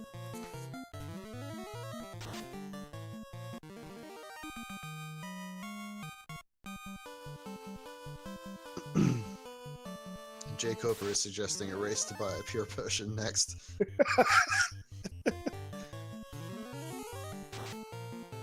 The intentions behind that race are certainly pure. I can agree to that. I can guarantee that will be a fast race. Yep. Pures are available in the opening shop now, right? Yeah, that's why I can Yeah. guarantee it. Like always available in the opening shop along with heal or soft. Yeah, Yeah, not heal necessarily, but soft and pure. soft and Because pure. if you randomize the enemy attacks, you can get stoned and poisoned before you're able to leave the opening little area. So That was good times. yeah, All right, we got Miaut looking through the marsh cave right now. Kababesh picking up the Excalibur. And Eunos and Tristal well on their way to picking up that canoe, it looks like. Yeah, Yep. So fire cave, here we come.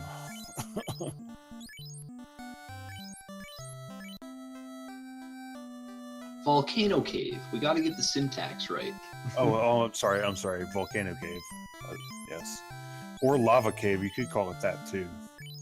Ah, that's got a nicer ring to it. Gurgu Cave.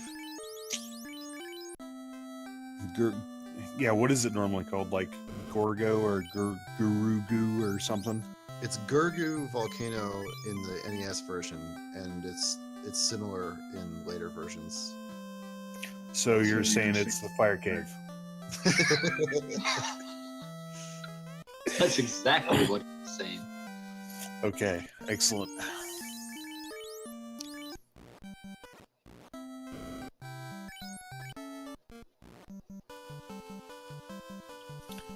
Now, Enos right now is going through an area that I almost always dread having to do, is going through rivers.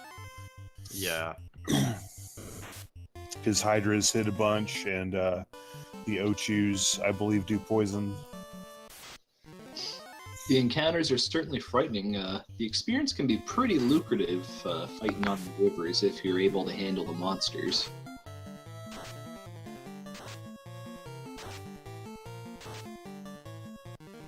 Enos now in the faded treasure chest room here.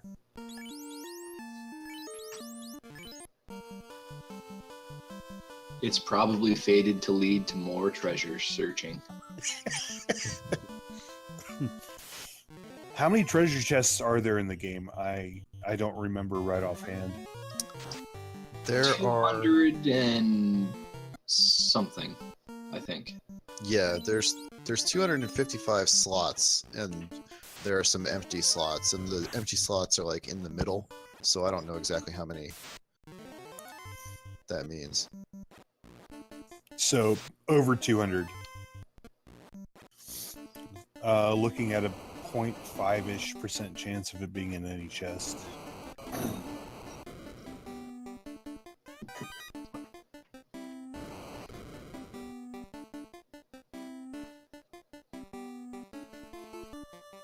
Actually, let me open up treasure.cs. Treasure count. Oh, well, that's 256. So that doesn't help. That doesn't help.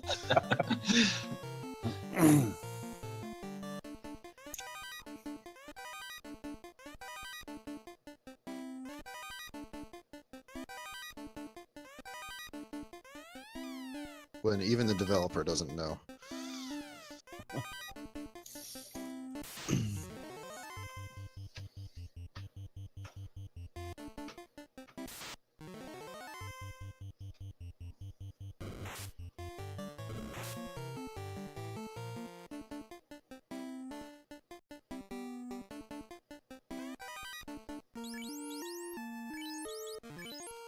Saw a silver glove, but that's not a power glove.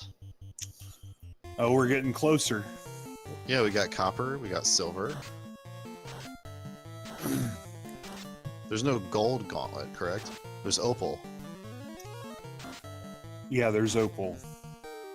Don't forget about that Zeus gauntlet. We got to find that one first, too. We got to work our way up there. Take it Right. one step at a time.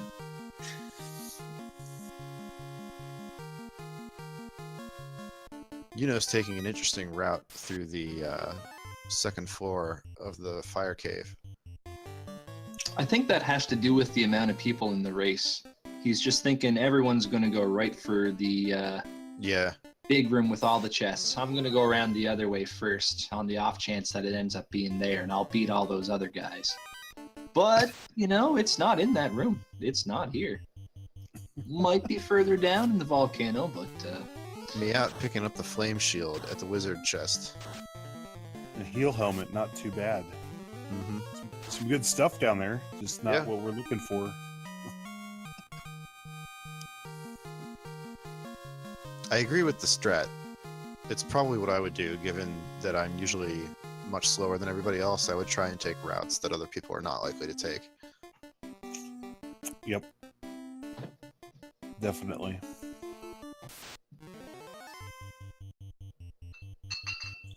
I don't know about going to Marsh Cave though. That I hate it with a passion. Yeah, I really might do. skip Marsh Cave early. I'd probably hit Ice Cave and Cave of Ordeals. Yeah. Cave of Ordeals is an interesting one. Although you have to have the crown to do that, which is another weird thing that you can never actually find out in the base game.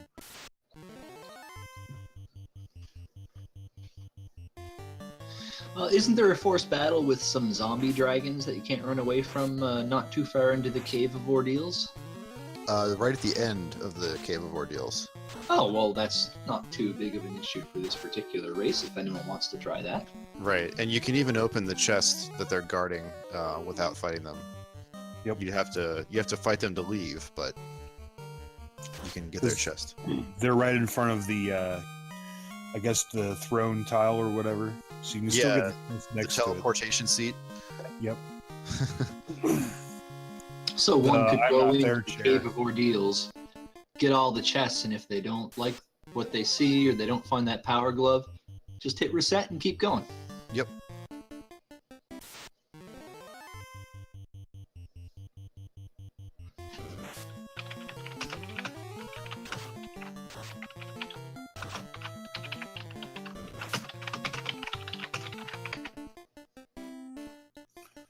First to find the power glove wins.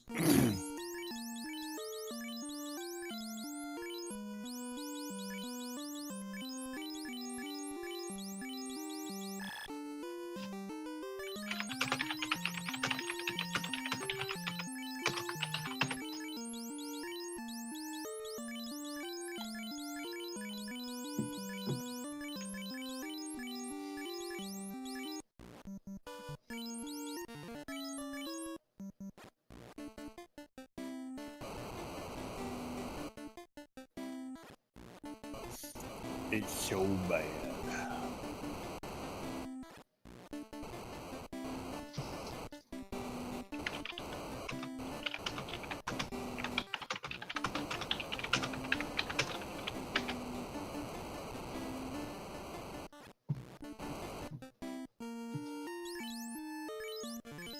I'd have to say this is probably the first Power Glove race I've seen ever. Yeah, do. I've seen Book Slab, but I haven't seen a Power Glove race. The only short race I've participated in was racing to Lich, and that was before you could get the rod early. Ah, The Power Glove race was something kind of along the lines of First to Beat Lich. It was just an alternative that lets you explore a little bit more of the world while still ideally not having to do most of the game. You know, back before it was before speed hacks when we did a handful of these Power Glove races there, and it was like, all right, I'm looking for a nice half hour to 2 hour race instead of a 4 to 5 hour race. yeah. Tristal finding the slab. Oh, well, that opens up the air cave, which is where I think the Power Glove is going to be. He's got to get the floater, though. He's got to get the floater.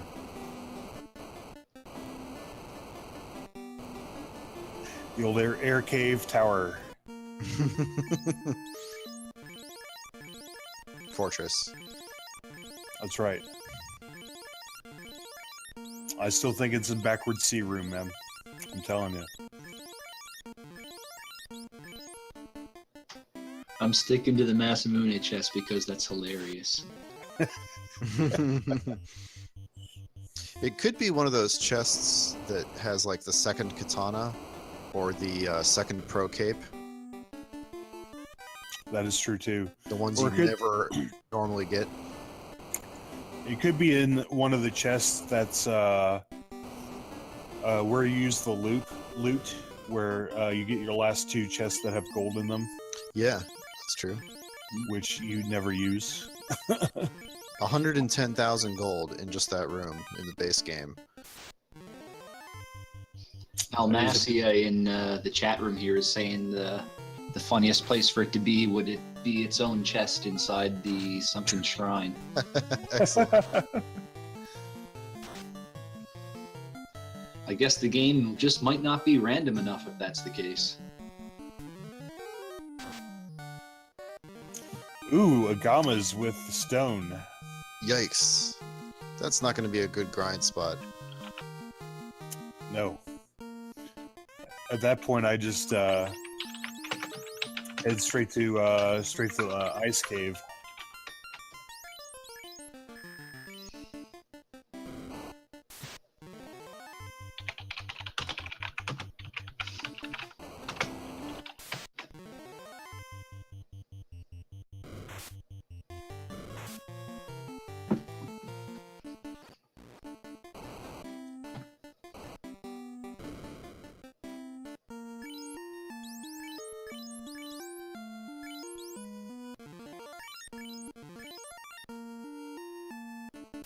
I'm looking at the way Tristal has his party members organized, and I'm kind of wondering how we should finish that sentence. Right now it says, so bad, it's... So bad, it's the Power Glove! It's the Power Glove! He found it! Oh, look at that! Look at that! Red Dragon chest. Oh my. Oh, Fantastic. It nice! is. The Tristal wins both races. Tristal's on a roll tonight. Yeah, he Man. really nailed it. Eunos coming in second.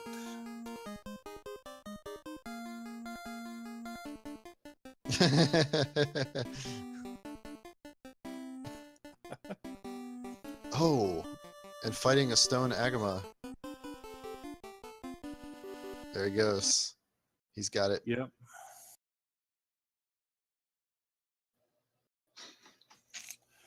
Miaut going to the Earth Cave did not pay off, or the Marsh Cave did not pay off for him. No.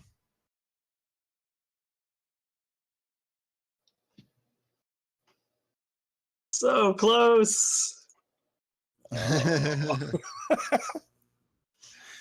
Tristal, go easy on these guys. They have families, you know? That was anyone's game, though. I mean, 40 seconds, it's nothing. Yeah.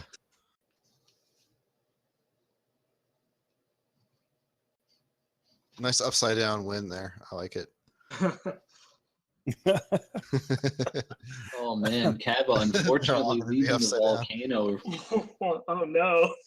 Oh man. He's never ever getting it. He checked everything else in there. But you know, I think that might have to do with him seeing 2 duns from you guys, because there's a certain amount of meta that you can pull through there. It's like, all right, I went to volcano early and I saw 2 people done. It's gonna be somewhere I skipped over or somewhere else really easy Yeah, to get. he's in the ice cave right now. It looks Yeah, like it. Yeah. It's completely nerve-wracking. I mean, it could end at any time. It's complete. Yep. Yeah, I just ran from the Fun Police Game Boy. There's no way I'm fighting Fun Police in randomizer. You can run, do it. Oh man, if only the red dragons were so easy to escape from in Dragon Warrior. If only.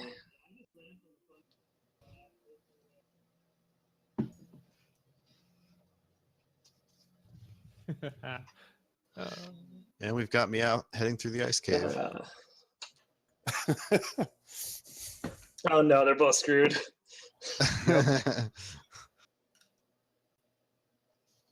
I swear, this is just a meta decision.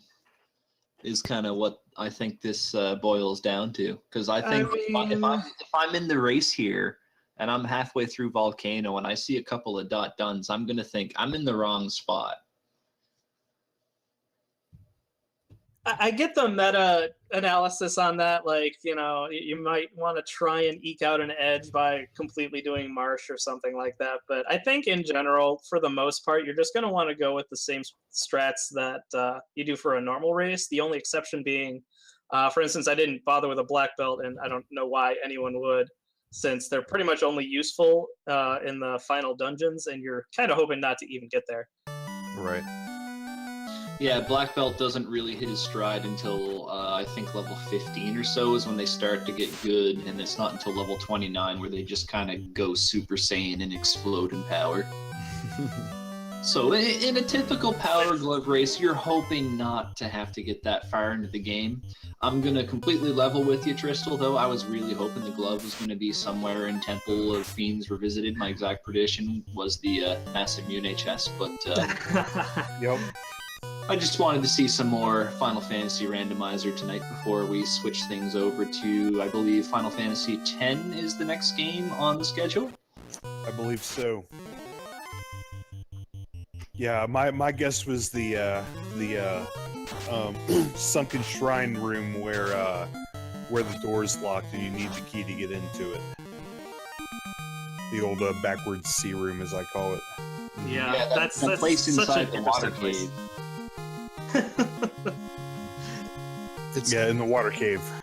Another great spot is the floater chest, which you never ever want to have to go there. Yeah. Doesn't require any special item. It's just a place you don't want to have to get to. Yeah, there's you actually typically a don't want to trick have to to go into get the to- Temple of Ice. Temple There's of a Ice little Revisit. trick to get to the floater chest if you have a red mage or a black mage with the warp spell. If you fall down the proper hole inside the room, you can just cast warp. You're right on top of the hole, and then you can just walk to the chest. You don't have to go through the whole dungeon. Nice little trick there. Props to Jay Coper, who was the first person I saw it from. That's an awesome trick. Yep, That's same where here, that's Jake where I Cooper. saw it first as well. Come to mention. So Yep. yeah, real smart play. Was Kaba getting low on life or something when he left Volcano? I mean, both of us were in Eunos. trouble in Volcano. Yeah. No, we're thinking. We're thinking there's it's Zeus probably a gauntlets. meta play after seeing a couple of duns. He must be thinking, I'm in the wrong spot. I gotta check somewhere else. There was a race recently where we ran the book slab race, and I had run the wrong seed, and then because I knew I was behind, I did off meta stuff and came to the waterfall cave and got the slab there and won. So Oh, I nice. think that he might be going off of that a little bit. That might have been the tip off. Yeah, probably. Well, part of the problem now is that, like, we finished in the 25th or 26th minute. I mean, they've both got to be thinking there's no way it can be an ice cave at this point. Well, certainly they're almost done with the ice cave.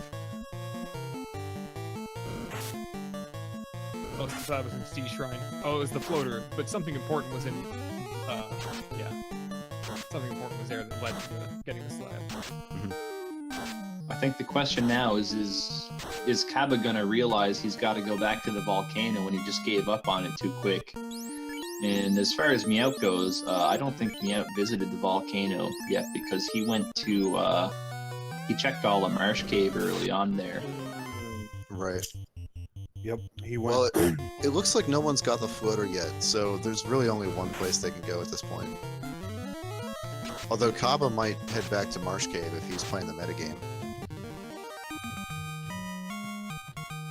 Well, I don't think any of the racers actually had even the closest thing resembling a look at Earth Cave. Right, that's So got to if be you, where if Floater you is. follow the Oh, meta, you're right. You're right. if You're you're right. thinking about the meta, that might be another place to check right now when you know two people are done less than 26 minutes in. Mm-hmm. Yeah, I mean, it has to be the floater has to be either an Earthcave or Titan's Tunnel at this point. Yeah. But I think both. There's no way they're figuring the airship was involved in this at this point. No. It just takes too long to get. And then Miaut's gonna check the volcano, is my prediction. Well, maybe not. I think Kava, when he Kava seems to have figured it out. I think he probably worked it out, because if he, not to make it about him betting off me necessarily, but if he's doing that, then he's not gonna go to Earth. He knows I hate her.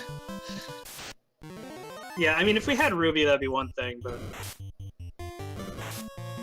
We do have Ruby, or someone has Ruby. Yeah, someone picked it up. I think Miaut picked it up in the marsh cave. wow. I think.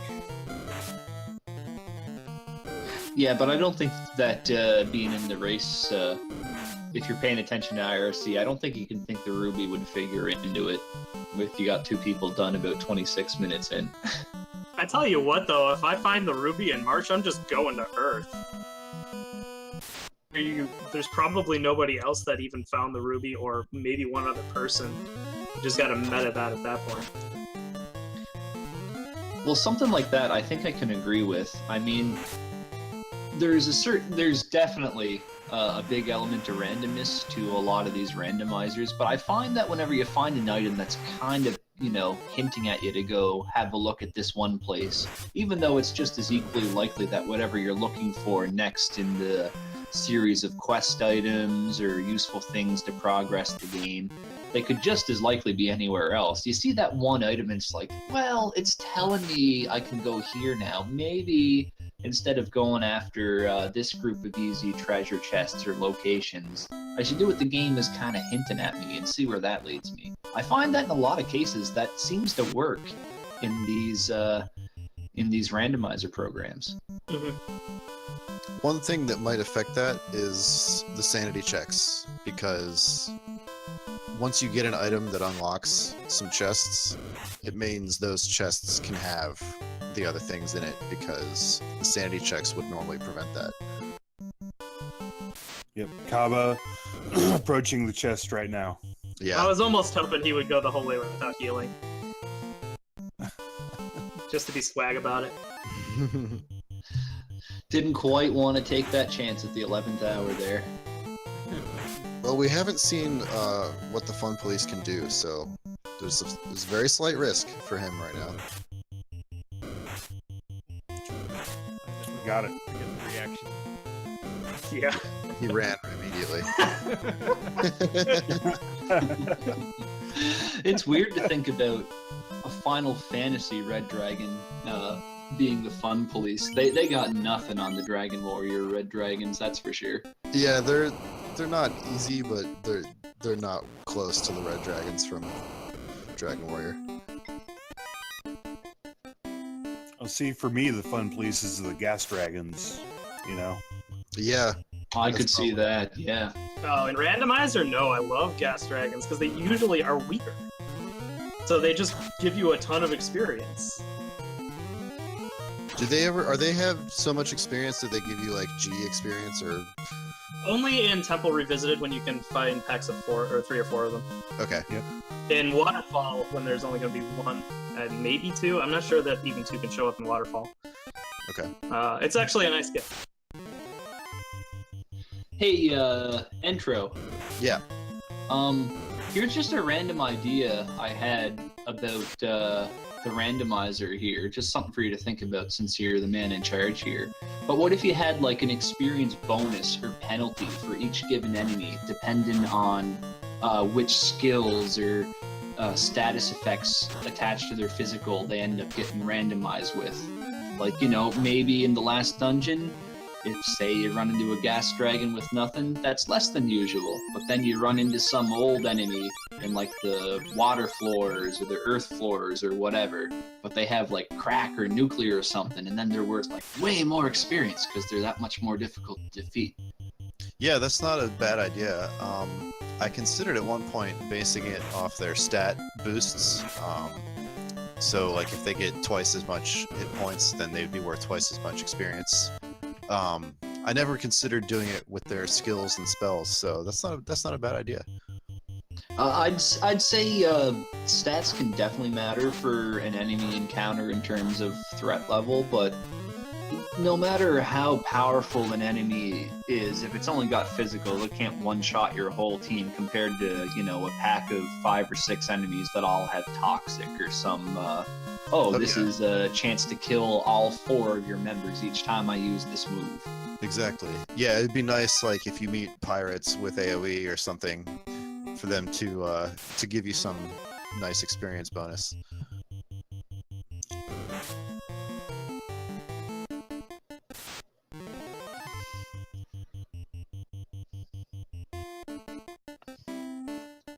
And Miaut is still searching that second floor.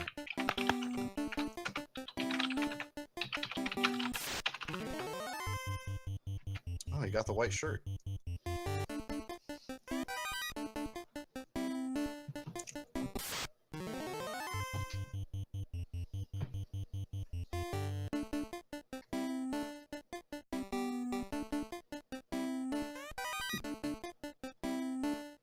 Looks like he's trying to avoid that encounter with the fire elementals. Going the long way around. I think that's probably the right call if you basically know it's got to be a volcano somewhere. I usually play Volcano the same way. I'll take the longer way around to avoid the forced tiles. There's not a whole lot of random encounters you can get in Volcano that you can't run away from, but like those fire elementals, you gotta slug your way through, and that's usually a pain in the butt.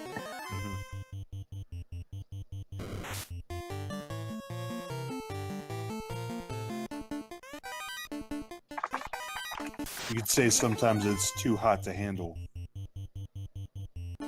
Oh, I see what you did there. Oh, Eunos is mentioning that he threw away about 40 seconds. That was when he went up that long corridor that was empty. So that could easily have cost him this race, given how close it was. Personally, I would have just gone for the big room here first. I mean, I don't see any reason to skip that. Just go straight forward and you got your highest percentage of finding stuff there. I mean, that's why you go to the fire cave first anyway. That's right. The lingo's catching on. This is good. Excellent. It's easier than saying Mount Glug or whatever it is. I don't know what you're talking about. Speak in caves. That's the only way I can understand where we are. Maybe Gurgu Cave. I'm down with that. I don't know. I don't think that's really descriptive enough, Crystal. No, you just can't really tell what it is. Right. You don't know what you're expecting. You could be expecting a cave full of orange Fanta, you know? I wouldn't It's the mind beat up finding 70 Agama Lizards cave. You could call it the Grindhouse then. But that's not a cave. Grind cave. Definitely the grind cave. Well, no, it's just one room in the cave. I think the grind house is appropriate because, after all, people have been known to build houses inside of caves. That is true. Well, actually, I've tried several times when I've been trying to administer heal potions, and it does not let you build houses inside caves. Oh, Fighter's Fork. I like it.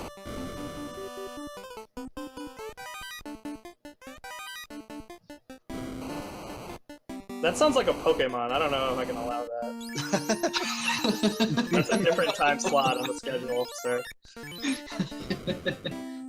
Wait, what's this you speak of? I only speak in caves. The Vol Cave? No. Zubat. Oh.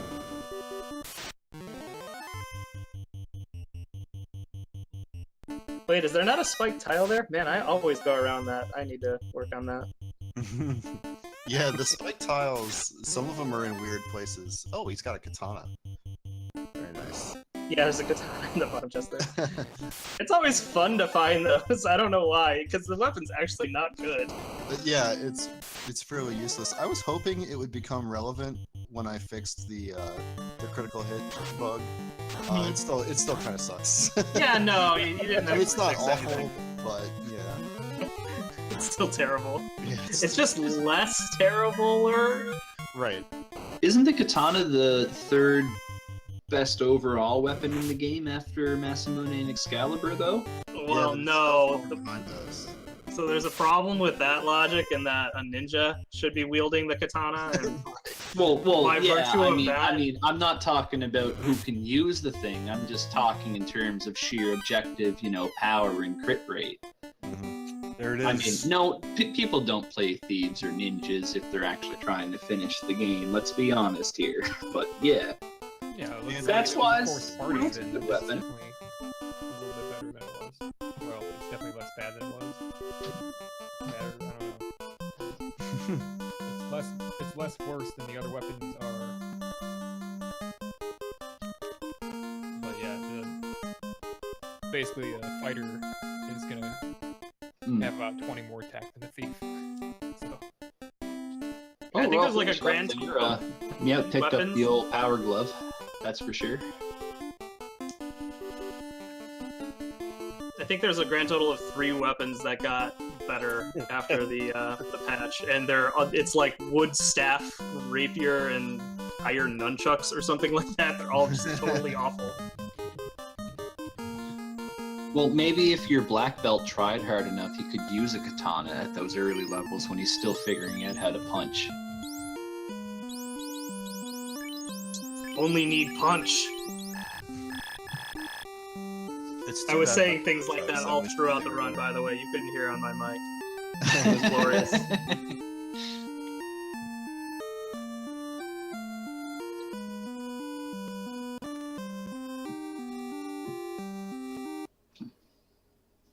That was a fun little side game there. yeah, good race. There was some good times. I like So these a race short like that goals. is especially neat to kind of watch and commentate on because you don't know where the end point is until you actually see it. So it's impossible to tell if anyone's ahead or behind of any of the other players. Right. We're just as surprised as you guys are when it's over. People can have opened more chests already, but you still have no idea, what they're gonna do next. Yeah, you don't need to use kind of the OP party characters, the ones that you sort of need to survive the very late parts of the game, because even in the late parts of the game, you really don't need to make it that far to get all the chests. So it's really cool. Yeah. You just dismiss the black belt, who's OP. You can, dismiss the white mage, who is not really necessary. I want to say, man, I'm giving you a whole lot of respect for actually showing, everyone watching the marathon right now that Thief is a class that actually exists in Final Fantasy. I think he was, if I was kind of doing a couple other things during my run, but he would have won it for me if I hadn't done that. Like, he was getting away from fights that everybody else was failing to run from. But then in true Thief fashion, he dropped the ball in the 11th hour and died, we as didn't- thieves he was are already- very prone to do in this game. He outlived his usefulness. Wait, Bell is a thief? Bell the That's thief. incredible. Oh yeah, man, he was running. Yeah, that's what he does. That's the only thing he's good at. Well played. Maybe if I fix the run code, he'll be even more relevant. Oh God, no. Please no. Please don't give me any incentive to play a thief. So Tristal, you definitely had a good night. Ah, yeah. Two- Got pretty lucky. Yeah, two out of Congratulations. two out of 3 isn't bad. Yeah. Well, the first one really doesn't count. Come on now. Ish. I got. I would say we all won. Yeah. Everybody wins. We all win. Everybody. I like that. Everybody wins. I would say mostly the people watching the stream are the winners. They got to see some quality randomizer entertainment over the last handful of hours here. Yeah. No, we got more to come. We've got Final Fantasy X coming up next. I'm just getting a kick out of the pictures on stream now. Oh yeah, I know. It's Yep. Picture wars. They're so Lucas. Where's my picture? Don't have one. I heard this guy's in the new Super Smash Brothers. He's actually pretty decent. So now I get to watch the FF10 coming up and try and make names for everything that have cave involved in it.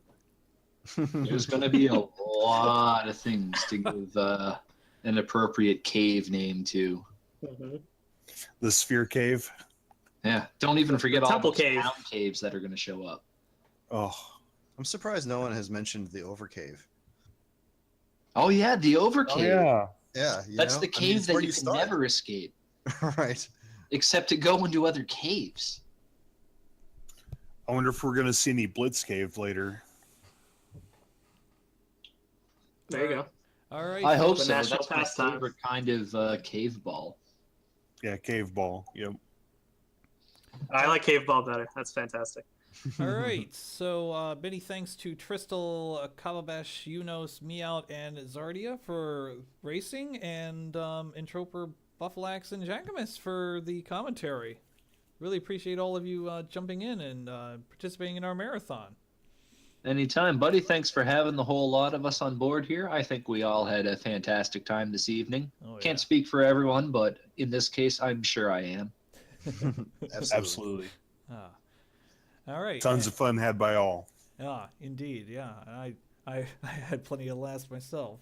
Me accidentally reversing the fonts and Accidentally. me being really spooky to the commentators, and did a little bit of that.